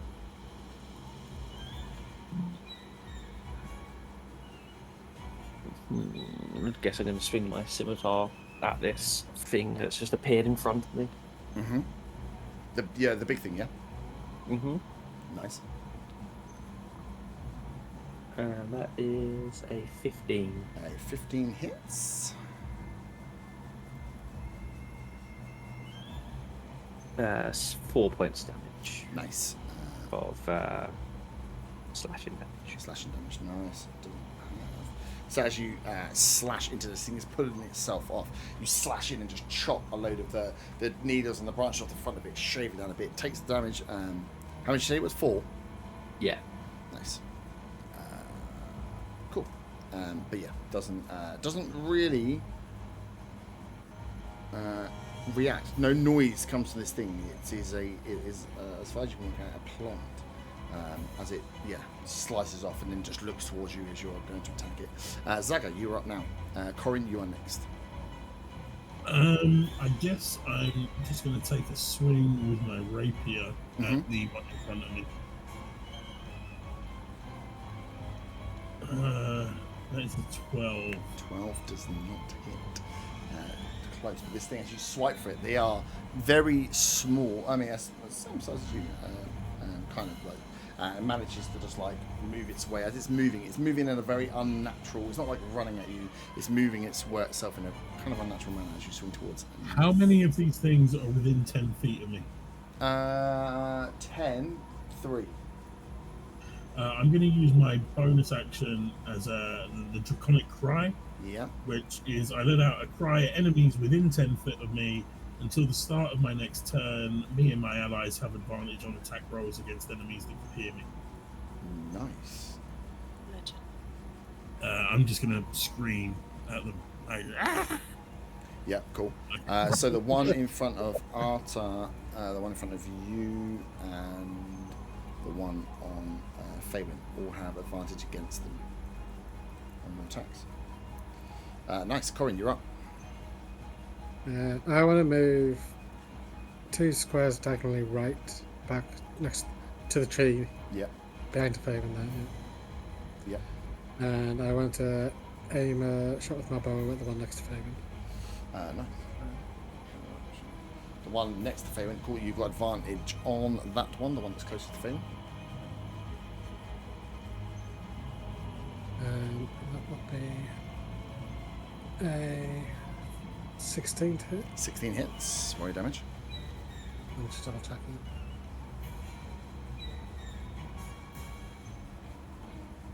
Yeah, it would be 16. And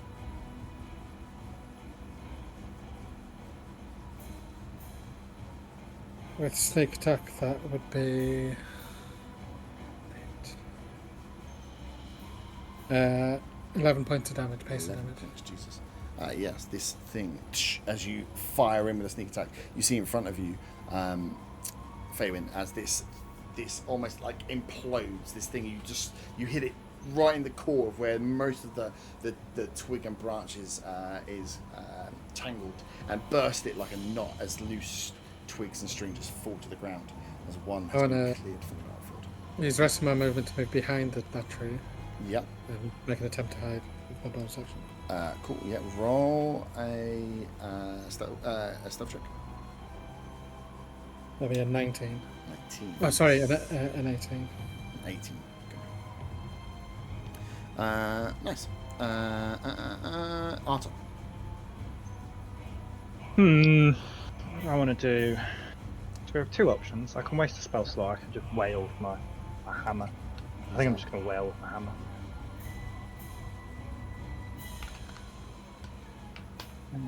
Oh, it's a good thing it was with advantage. That's a 17 to hit. 17 hits. It is 6 points of damage. 6. Bludgeoning. Bludgeoning as with the advantage. Again, you just absolutely wail into this thing, destroying it literally like a bag of twigs. Just as you remove the mace you got, smashed down. Is it mace or is it a hammer you got? Hammer, I think.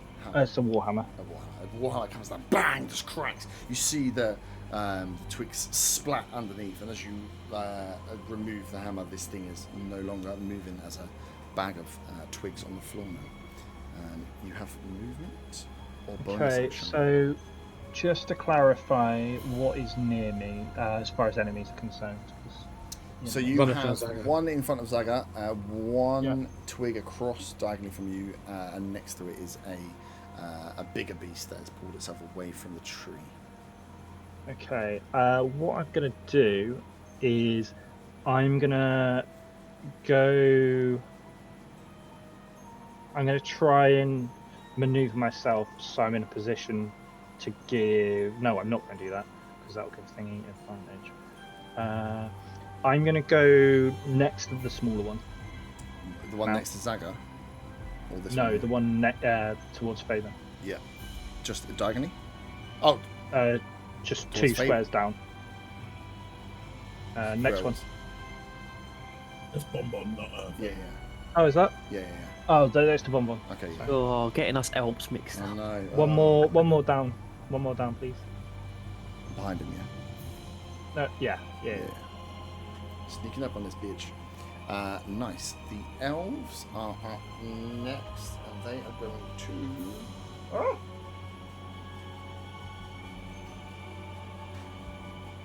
My device just turned off while I was reading. Piece of shit. Cool.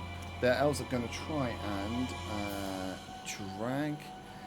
Elian is going to run forward and try and hit with his sword. He does. Give me a dice, please. And he does the 4 points damage required. So Elian charges around the back of the tree to swipe down and destroys with one swift across the kind of midriff of this twig, kills it, and then helps drag with whatever it faces nearer, try and drag Meadow's body kind of out of that opening area to kill them. Fabian, you are up. You've just seen the two in front of you destroyed. There's one in front of Zago, and something happened over to your left now, which you realise, but Meadow is down in front of you. Can I check, and is she definitely dead? You can roll a medicine check if you'd like. Yes, please. For fuck's sake, 4. 4.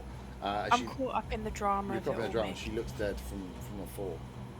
She's not moving as you look at her, and they're pulling her body away from Can I use some of my movement to help Nira drag her away? You The tree. can. Yeah. So yeah, you can. You can help them. They're going to leave back fair as well to get kind of out of the fray. Yeah. Yeah. Yeah. And then, am I still allowed to attack if I've done that? Yeah, you can. Unless check was free, like a perception roll. Yeah. So you're back here. Yeah. Can I attack the being one that climbed out of the tree? Yeah, you can. Yes, easy enough. Can I use my bow? Yeah. Yeah, something about 35 40 feet away. 21 to hit. 21 hits. Yeah, bit. Let's go. 8 damage, please. 8 damage against the one that's just come out there. Yeah, with the face near one. As Von, as you see this thing stares towards you, an arrow just comes out of left field, pins it back against the tree, and you see that it loses life as then the weight of it pulls it away from the tree, and it is dead. Nice.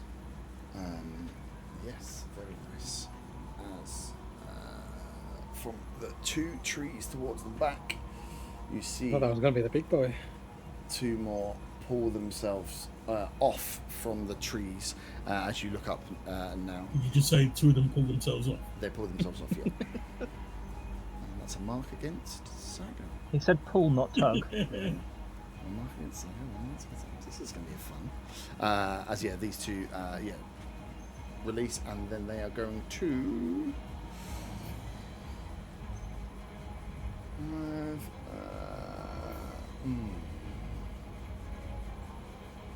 You're both there.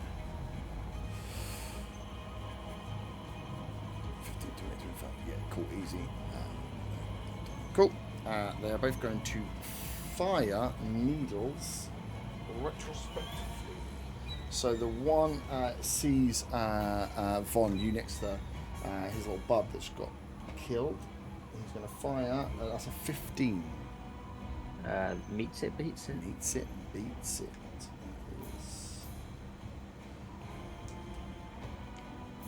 That is 7 points of piercing damage.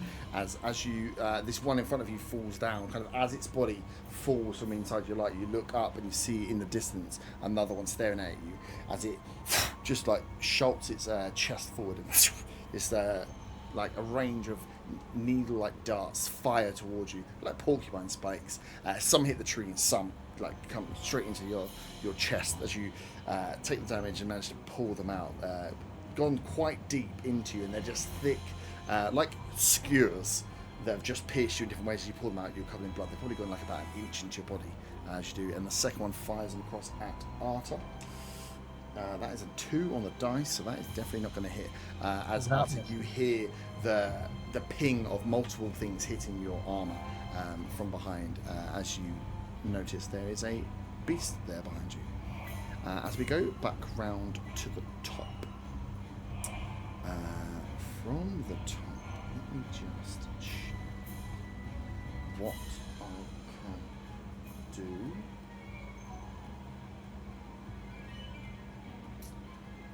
Because I want to put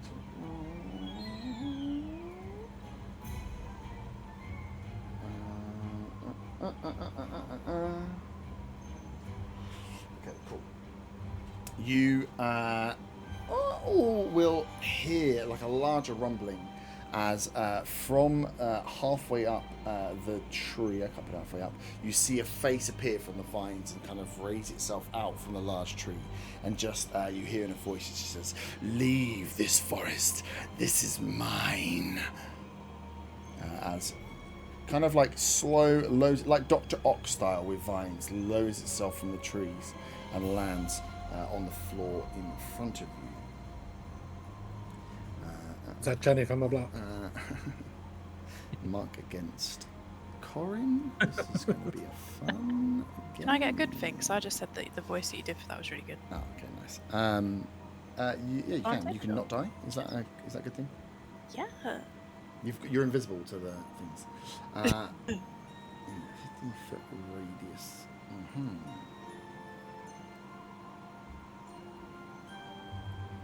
Oh, it's 15-foot radius. How far can you walk? Not far enough. Cool. So it's just going to lower itself down to there and be menacing because there's nothing it can do around itself yet. That's the top of the round. Next up, we've got Twiggy Boy. It's realised behind him is a big looming tiefling, and that is a fucking hell, man. So that's a 9 on the dice, which is like a 12. That's not hit, isn't it? One. Who? You. No. I rolled a 9 on the dice again against Zaga, so that is a 12. No. And the other one's dead, so that's Twiggy's gone. Von Van, you are up.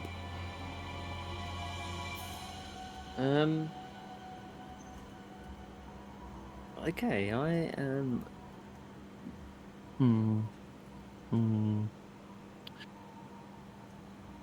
Do I take his advice and leave?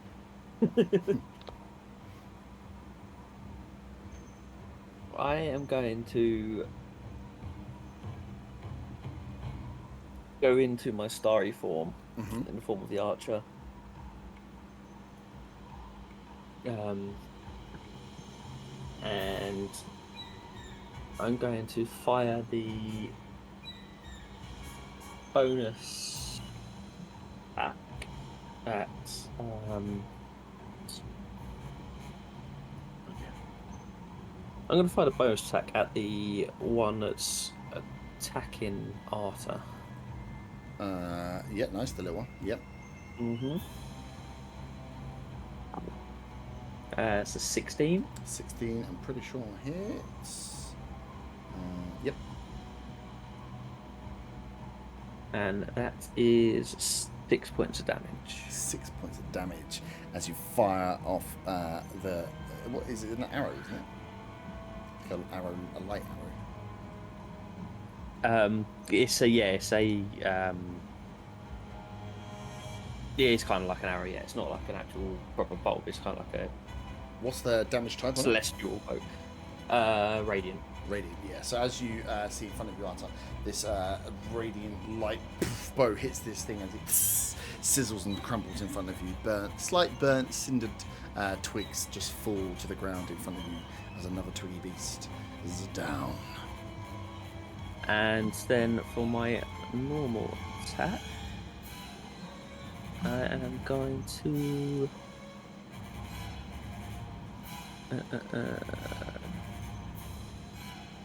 fire off guiding bolt at do I have the one closest to me or the big guy? I think I'm going to fire it at the big guy. Yeah, the one that. Whether that's a smart idea or not. The one that came out of the tree? But yeah. Yeah. So I kind of direct my hand towards him. Say Alfada in an Egla and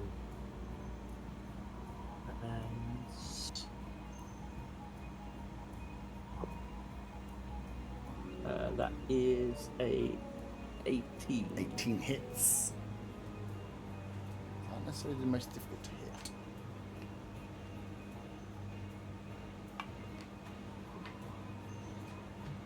That is 14 points of damage. Fuck Radiant hell. radiant damage. Radiant damage. Nice. And he's now illuminated,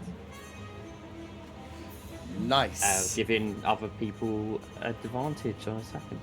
The next attack against The him next attack against them. has advantage. Yeah, cool. It is going to.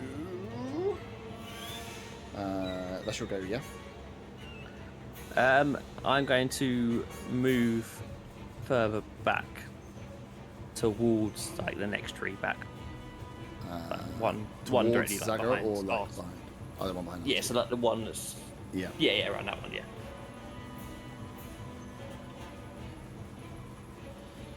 Cool. It is going to.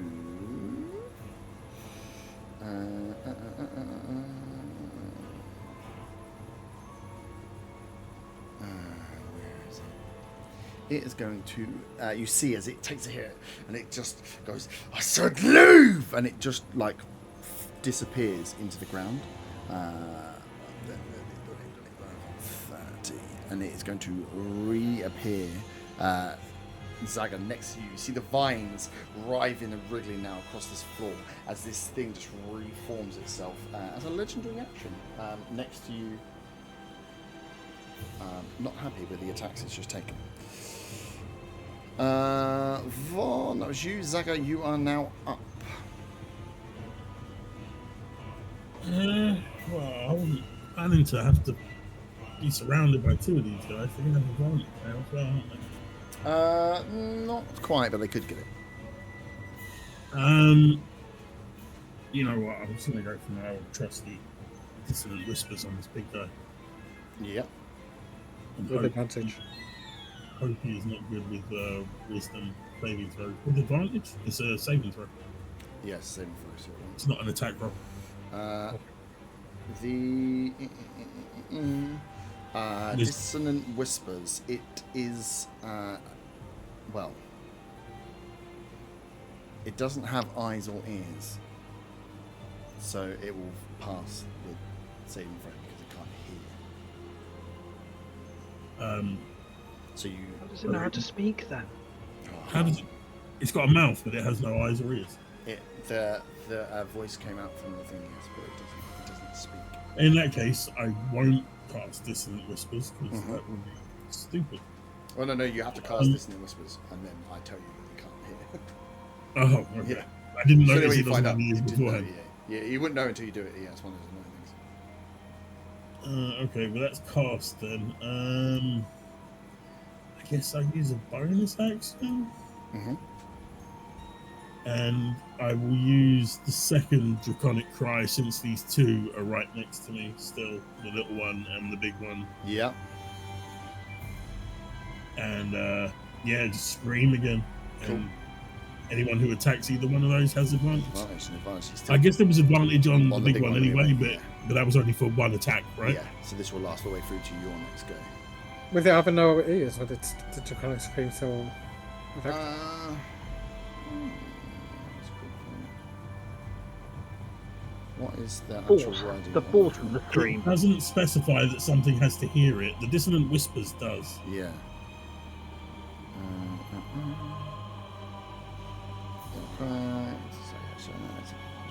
Yeah, he's already attacked against him. Yeah, that's fine.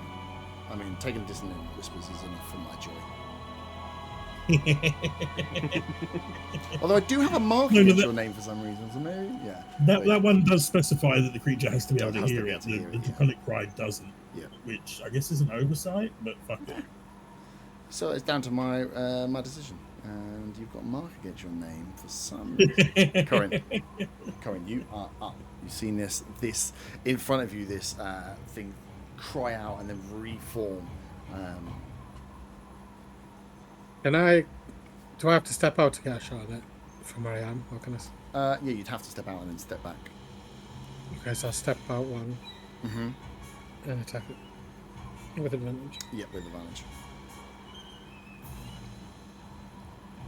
which would make it a 20, 30, 20. 20 hits. You're finding it's the big thing. The bigger Yeah, thing. yeah. Yep, nice. 20 hits. And again, that would be 11 points pacing. 11 points of piercing. Nice.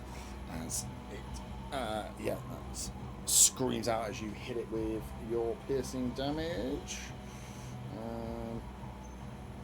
Nice. Are you moving back behind the tree? Yeah, I moved back behind the tree to the other side though, which I'm presuming gives me more cover against it. Yep. And attempt to hide. Cool. Roll your stealth check. Well, that'd be 9. Nice. That is Corin. Arto, you are up. The little one in front of you has been destroyed. 2 have attacked you from behind, and 1 has reappeared in front of you near Zaga. I'm gonna run up to the big one, Yep. like behind him, to get flanking for what it's worth, even though I've Yep. got advantage anyway. Yeah. And then I'm gonna cast Inflict Wounds. Oh, nice.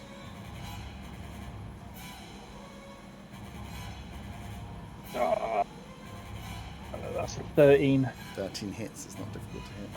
Yes, that's good because the initial one was that one. Damn advantage on everything, eh?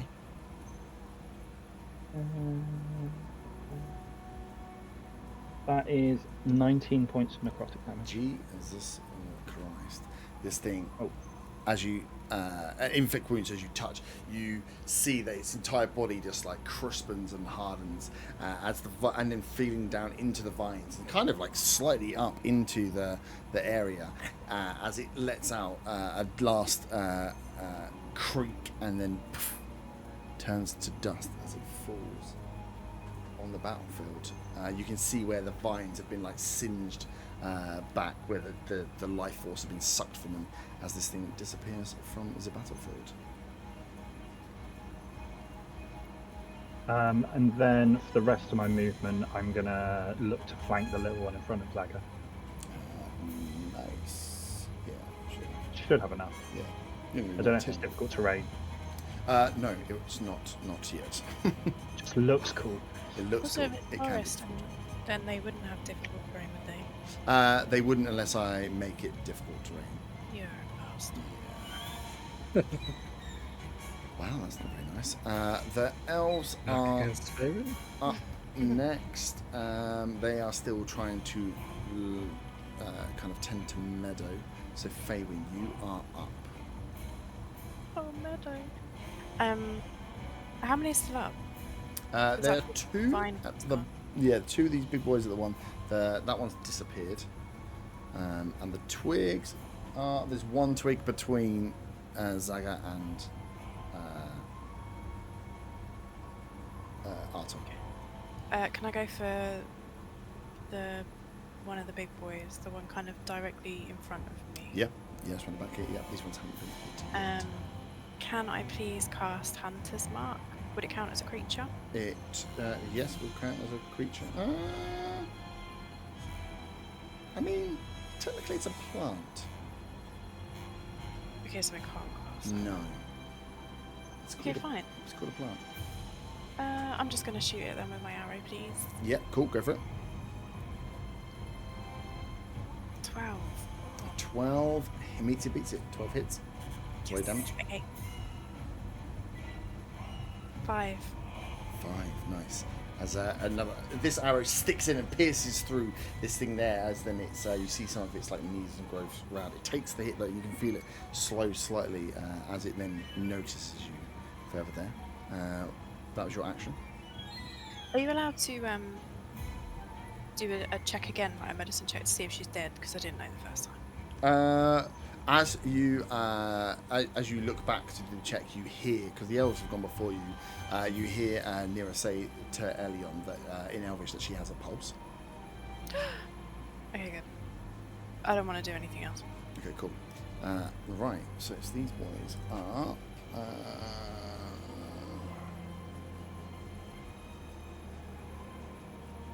Yeah, cool. He can make that distance to get behind. As you hear these things are free from their growths, they can make strides across, and it's going to fucking hell, man. What's wrong with this dice? I rolled a 8. Arthur. Is that flanking? Oh, it is flanking. Good trip there.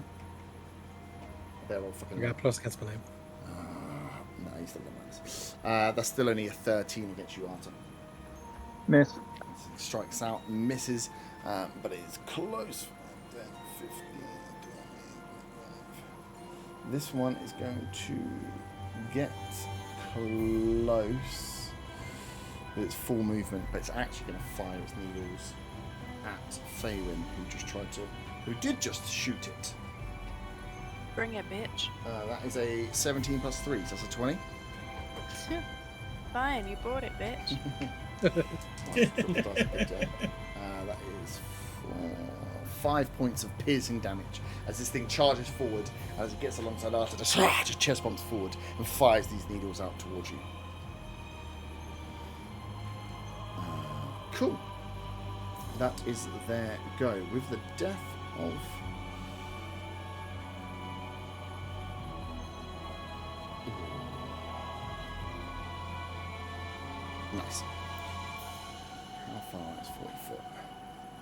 you all hear a cry, like a howl, but not quite a howl, a deep roar from what can only be described as a fucked up being. As something comes charging out from the back and is going to move.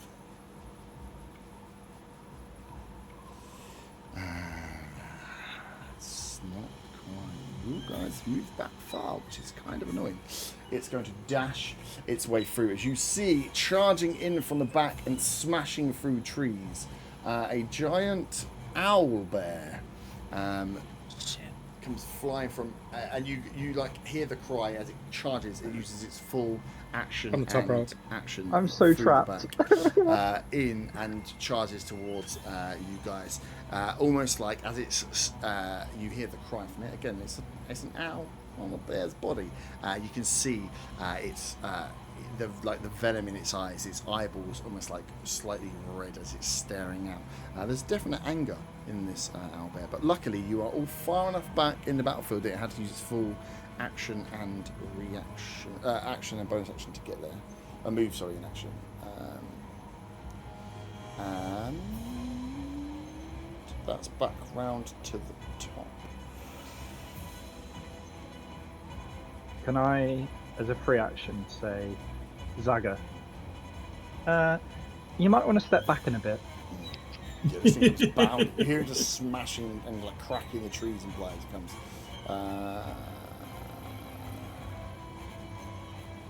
And as it comes charging in behind it, you see the vines as it breaks start moving and crawling. And as it is top of initiative, anything within the grassy open area is now considered difficult terrain as the vines rise up. No thorns showing from them, but let that be a warning. It now takes double your movement to get out. Next up is the little twiggy boy, who is surrounded by its bros. It makes sense to go for Arta for the advantage, doesn't it? Is it that smart? Yes. That was a nat 1, so I'm glad that was advantage. That's a nat 20! Let's go, baby! That hits. Luckily, does a whole d4 damage. I rolled a 1.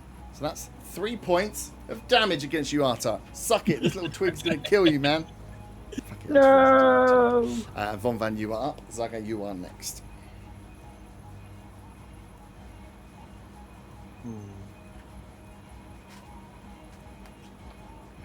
Okay. Fuck.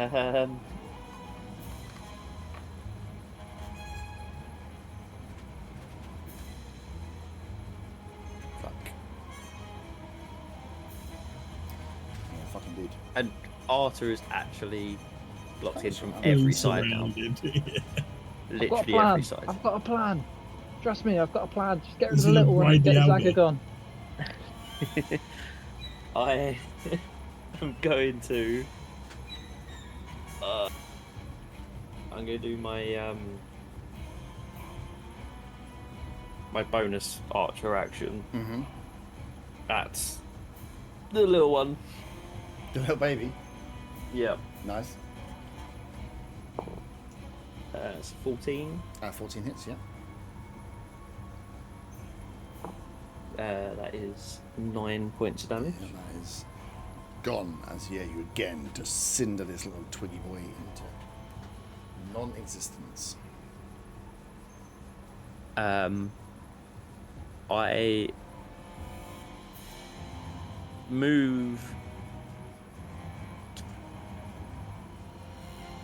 across to the next tree over near Faywin, Mm-hmm.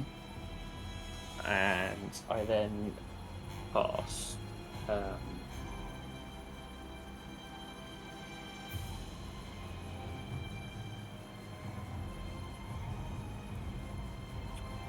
Which one do I do? Give it a flanking. I am going to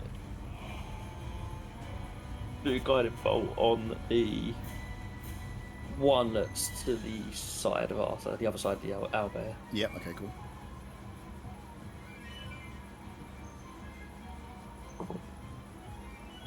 That is a 12. A 12 beats it.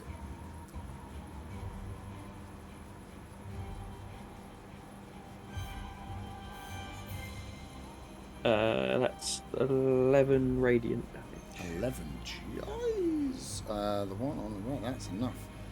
As again, this you fire out and cinder this thing as it crumbles to the ground, leaving behind it a pile of thicker branches than the twig. But yeah, it is gone. Is that you?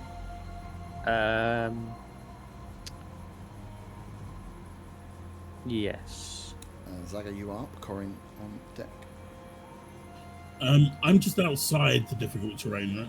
You are just outside the difficult terrain, and you've been freed from the one that's closest to you. Yes.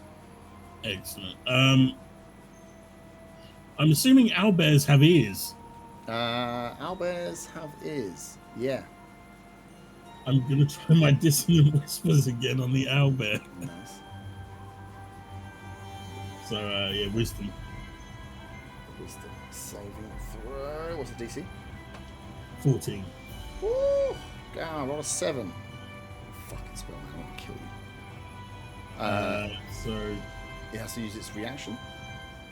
so that's 10 points of psychic damage, Yeah, that's not a problem. and yeah, it's got to use its reaction to run as far away as it can. Do I get an attack of opportunity? No. I don't think you do if it's running away. Maybe outside the. Because it's running away, it's not moving itself. I can fucking back to it. Fucking pricks.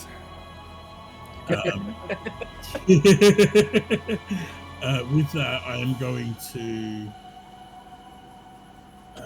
use my bardic inspiration as a bonus action on Arthur, and to inspire him, I'm going to sing a couple of lines from one of the songs of my people. Just hold the line. Love isn't always on time. Hold the line. Love isn't always on time. And yeah, to inspire Arthur. I turn back to him as a free action. I put my thumb up and give him a wink. And don't forget that the bardic inspiration now also applies to any magic attack or magic healing if you wanted to. Magic attack. Nice. Okay, nice. Use magical inspiration, and then Oh, finally, I'm gonna remind move me how it back. works. Mm-hmm. It's just a D6 to an attack, or Okay, cool. D6 to an attack roll, ability check, or saving throw, or to a magic attack hit points, magic attack damage, or magic attack healing. Okay. And yeah, I'm going to move backwards to be in line with Bonbon, Cool. just in case that owlbear charges again. I don't know why I would do that. Why would I do that? Yeah, nice. That is you, Corin. You're up. Where on the board would I get line of sight on the one next to Arthur? Yeah, you'd probably be able to get line of sight from. You'd have to come one step over, but that would give you Yeah, that's fine. direct. Yeah. I'll take a shot.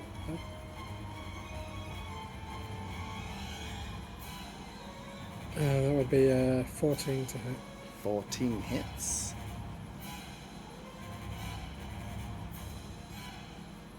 That'll be 8 points of base damage. 8. Nice. As it takes a big hit from the thing you hear behind you, the smashing of twigs breaking. Art on the one behind you, as like half its arms, one of its arms is just hanging loose by, I say a thread, but a twig. I'll now move 2 squares down behind the tree and tap to hide. Cool, where you hide? Yeah, move yourself. Yeah, And then Arta. It's got 2 options. I can melee that guy. If I try to guide and bolt the owlbear, would Yeah. I be able to do that? If you hit it. Okay, cool. I'm gonna try and do that. Yeah, because you could step to the side and still be in melee range of the thing. That's an 18 to hit. 18 hits. Excellent. And I'm going to use my Bardic Inspiration die, so that's 5d6. Nice. Good start. It's really not a good start. Fucking hell. That's 11 points of radiant damage Nice. from 5d6 And it now has advantage on until my next go. Yeah, next attack on it has advantage. Okay, next action. As the bear got and it gets hit with the bow, it turns back. It glows slightly, makes it a little bit more menacing than it was before. And then I'm just going to stay where I am. I'm Stay not where going you to try and move. The elves look up to you, Ooh. Faywin. Wait, Oh, yep.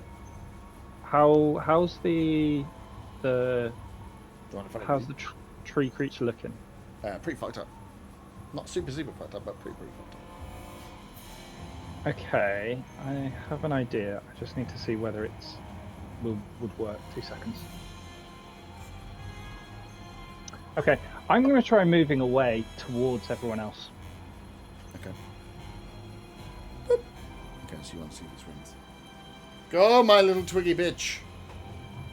Ooh, that's a 21. That hits. Doesn't do that much damage. It's gonna claw you. That is 7 points of damage. As it claws That's out at you with painful. one good hand. I am going to use Wrath of the Storm. Wrath of the Storm. Reaction. Yep. It needs to make a DC. It needs to make a Dex saving throw. Ooh, it's pretty dexy. What's DC? 13. Yeah, I wasn't that one. So, Perfect. 2d8 lightning damage. cool. You have to hit a 3. So don't That's, roll 2 ones. the first one's an 8, and the second one's also an 8. So that's 16 points of Jesus. lightning damage. So as Or it thunder reaches damage. out to you to hit you, yeah, you hit it back and absolutely, like a tree being hit with lightning in true storm, splits the rest of that arm off completely and cinders down, slightly sets on fire the rest of the And 15. beast. Okay, can I go behind that tree? Yeah, Sort of, the one, this one. yeah, that one. Yeah. Cool, you can. Yeah, as the elves look to you, Faywin, and they're like, we need to go, we need to get out of here now, as they're trying to do what they can with Meadow, but she's in a bad way. And it's your go, Faywin. Oh, I wanted to fight shit. Fight. You can fight shit if you want, but they're telling you that.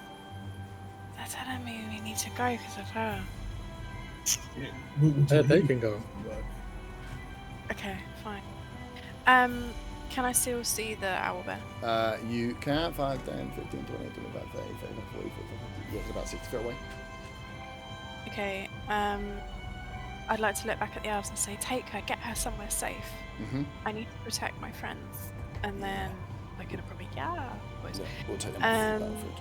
And then I want to cast Hunter's Mark on the owlbear. Yes, that is. They might have another one. advantages on. Yeah.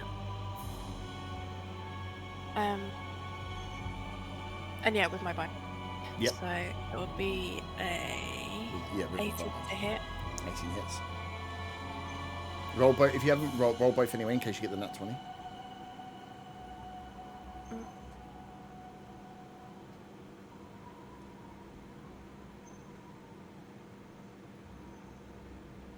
Uh, 13 damage. 13 damage. Nice.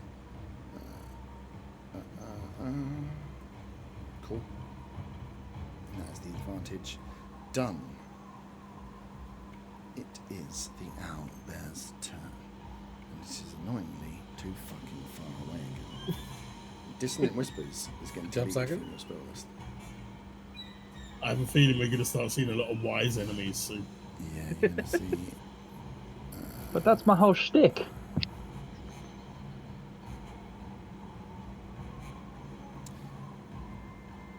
after Fey Winds go,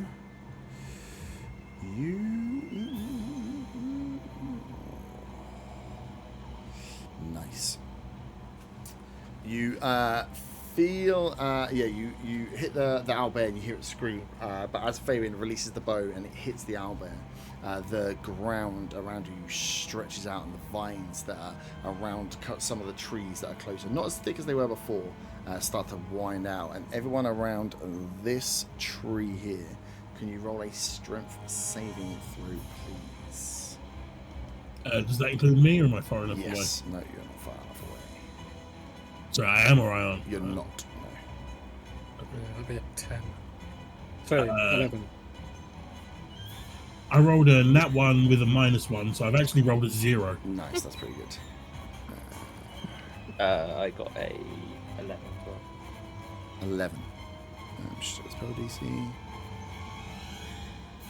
Oh, why does it spell DC? Ooh. 11. So, those of you that got... Where's my things?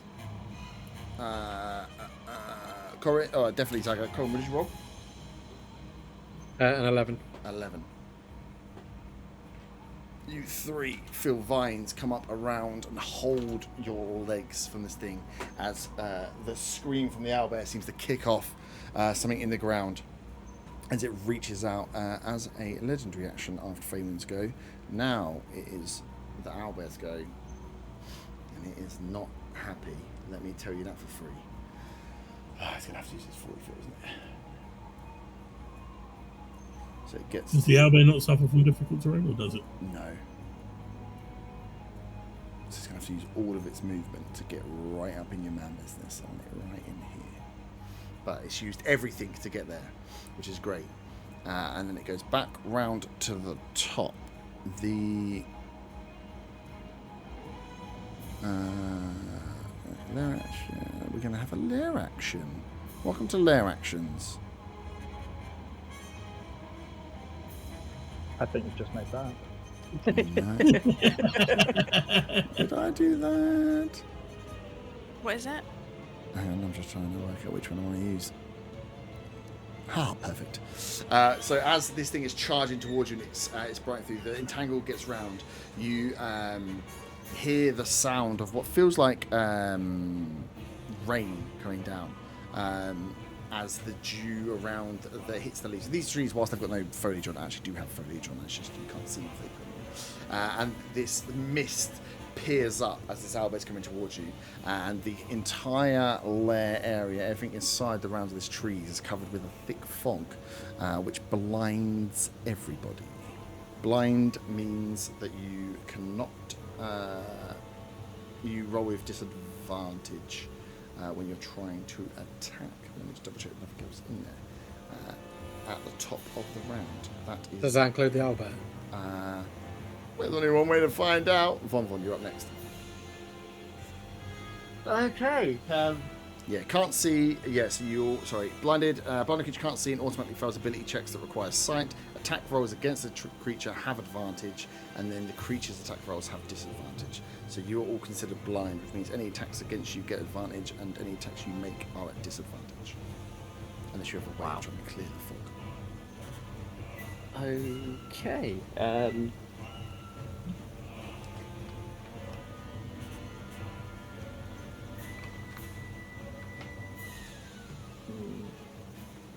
You fucked with my bear.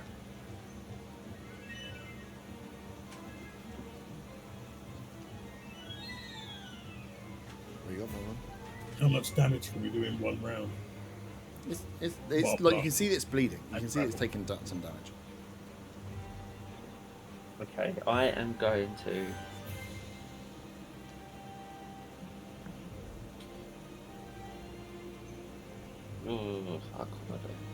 I guess I am going to just fire a guiding bolt at it. Is that ranged? Disadvantage? No. Oh. It has I mean, it's up to disadvantage. range, but it's not. Oh, it's not specifically ranged. a ranged attack. Cool. Where would you take a disadvantage?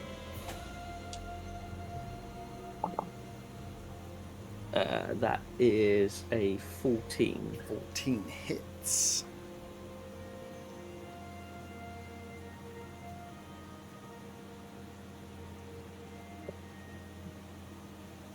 That is 12 points of radiant damage. 12, nice. And I guess I might as well do the bonus one, Mm-hmm. which is a range. So how does this work? Like, It's already disadvantage. disadvantage anyway. Yeah, So it's just the same as. Yep. Disadvantage doesn't stack, but you're just giving yourself advantage with guiding bolt, haven't you? But you're disadvantaged. Well, it doesn't stack, but you are double disadvantaged. Double disadvantage. I can cancel out. You're blinded and you're at close range. Yeah. Okay. So, yeah, I'm just going to attack with Mm-hmm. the Starry Thorn. That is a 15. That hits fucking cheating cunt. How many points did you guys take? That's 10 points. That's 6 damage. 6, nice. And that's radiant as well. Cool. Nice. Zaga, you are up. Corin on deck. You are both grappled or restrained. I feel like there's only one thing I can do, and I've got one spell slot left, so I'm going to try and make it run away again. With Dissonant Whispers, Zaga will whisper to the owlbear that owls are shit and eagles are much cooler. Cool. What's their DC? 14 Let's was roll a 17. Get fucked. I think there's no effect for a save. I don't think so, unless it's a half damage, but I don't think so. With a successful save, half damage. Yeah, and half no damage. movement away. Okay. I've rolled an 8, so that's 4 points of damage. 4 points of damage. Nice. And I am going to, with a bonus action, again, inspire Arta. The last song seemed to work quite well, so from the same famous author in famous songwriter in the Isle of Drakkar, I bless the rains down in Africa. It's raining as well. Yeah, Arta loves it. He does. Cool. After your... No, you won't see it. Okay, cool. Dwight, so you are up. Corin. I'll try and break free of these restraints. Yeah, give me a strength check. Or you can attack against them if you like. But... That'll be a 17. 17, nice. Yeah, you managed to break yourself out. The vines, once they're on there and round, they like harden around you. So you managed to rip your feet out, wiggle them out enough to crush one out and wiggle a foot out. The second time, your new boots sliding perfectly out of the gap that's left. And looking stylish. And looking stylish. But that is your action. That's actually Still with a little bit of sick on them. Yeah. Yeah, the sick helps lubricate the fucking movement. I want to move away and behind that tree to the north. Yep. Have There. Yep. And make a bonus action tide. Yep. All your stuff. That'll be a 16 tide. Nice. Arta, you are up. Fabian So if I next. move close to the owlbear, am I going to have disadvantage for the few blinding thing from the trees? Yes. Yeah, any attack at the moment. Yeah, all your attacks are at disadvantage. Okay. But the owlbear's been guiding bolted, It which has will so be straight cancel up. out. But then you attacked it. Did you not? Yeah, I attacked it. Yeah, Oh, you Oh, you it. attacked it. Okay, so if I flanked, Yep. it's a straight roll, right? Yep. And you do have the inspiration. Or you can go this side. For Well, the inspiration only does damage, I thought. no, you can do damage or roll. Attack roll. Magic attack roll or melee attack roll? It does not specify. Magic was damage and melee was just a normal roll. Okay. I can probably do more damage with magic, but I'm not confident about hitting it on a straight swap. You can use the 1d6 for the attack roll with the damage. It's up to you. Really? Yeah. For 10 minutes, the creature can add it to one ability check, attack roll, or saving throw. Also now with the magic damage 4. or magic healing. Okay. Choose my last spell slot. Wish me luck. I hope you miss. I'm using my bard dice. That is 16 to hit. 16 hits. Okay. 6 or 9. How do I work out if it's a 6 or a 9? Yeah, just a dotted line. It doesn't. I suppose. That's a 9 then. Get better dice. Oh, it is a 9, because it's a 9-0, it's 90. And then the one more. What did you cast, by the way? That Use is... a D100. Yeah. No, I'm using D10s, D10, but it's a... with the double. I've got 2... Well, the one... Yeah, it's basically a D100. Oh, the 'Cause 10. it's quicker to roll 2 at the same time. That is 27 points of necrotic damage. Nice. It's big. That was a 10, an 8, and a 9. Die. That is big. It is looking real fucked up. And that was with a straight. You fucking assholes. So that I Fabian, used you are- that is the bardic inspiration to get my thing because I wasn't sure I was To get going to the hit hit. it before. It would have been what did I say? I got You got 16. 16. yeah, it would have been a 14 without, so I wasn't sure. So I used the bardic inspiration. It is looking, not that you can see it, but it's looking pretty fucked up. Fabian, you're up. And you're flanking it, Fabian. Yeah, you get advantage if you want to attack. but Straight you are roll. Close. Straight roll. Yeah, I'm gonna do that. Do you have the hunter's mark on it? I do have a hunter's mark on it, so I get. You can't use your bow though. Oh, That'd Maybe be you a can be a disadvantage. disadvantage. Well, you get. Sorry, you can be Right. with disadvantage. So it'd just be a straight roll. No, it'd be double You double have disadvantage. melee You've got weapon. double. You got double disadvantage on yeah, I've got a melee weapon. I've got daggers. Yeah. I've got 2 daggers, so I can just roll them. there. Yeah. So it'd be a straight roll on that one, I guess. Or Yeah. a spell, I guess, if you have one. On 1 or 2 of the daggers. The whole Two? straight roll thing's confused me. It's an advantage or not advantage. So you just run it once, unless you have bonus action to fighting. No, I don't. In your bonus actions. that you're- Actions in combat, 2 weapon fighting. Yeah. So you can roll your. So what was the first attack? Because it looked like it missed. 9. Yeah, that misses. So you can roll with two-handed fighting. You can roll a dagger attack again for a second dagger, but you can't add your proficiency. So it's just a D20 roll. I will tell you now. You need to beat a 13. 18. Nice. 18 hits. It has 1 point of life. So even with a I've hit 1 it for 7, bitch. it is dead. You stab in and They've killed through an the owlbear! back of you fucking cheats. Through the back of its lung, you pierce in as the owlbear cries out and slumps to the floor, dead as a door. Skin. Can I Kinda get? kill Yeah, it. I want one of its claws. Yeah, so do I. As Me you, too, because I've got a troll tooth already. As you guys try to get in and get to its claws, you see the vines are just wrapping up around its body. As and that fighting happens, I start to scope. Oh, did we save Meadow? the elves drag. You can't. The elves are like at least 30, 40. No, feet no, away no. from But you. I'm shouting to everyone else because I wasn't paying attention to that bit. I was too busy getting swarmed. The other elves go. The other elves got over. We need to go. We need to go and check on her. Do we still need to break out of these grapples, or do the vines let go? You would need to break out, yeah, but with the time to do it, you'd be able to break out and move.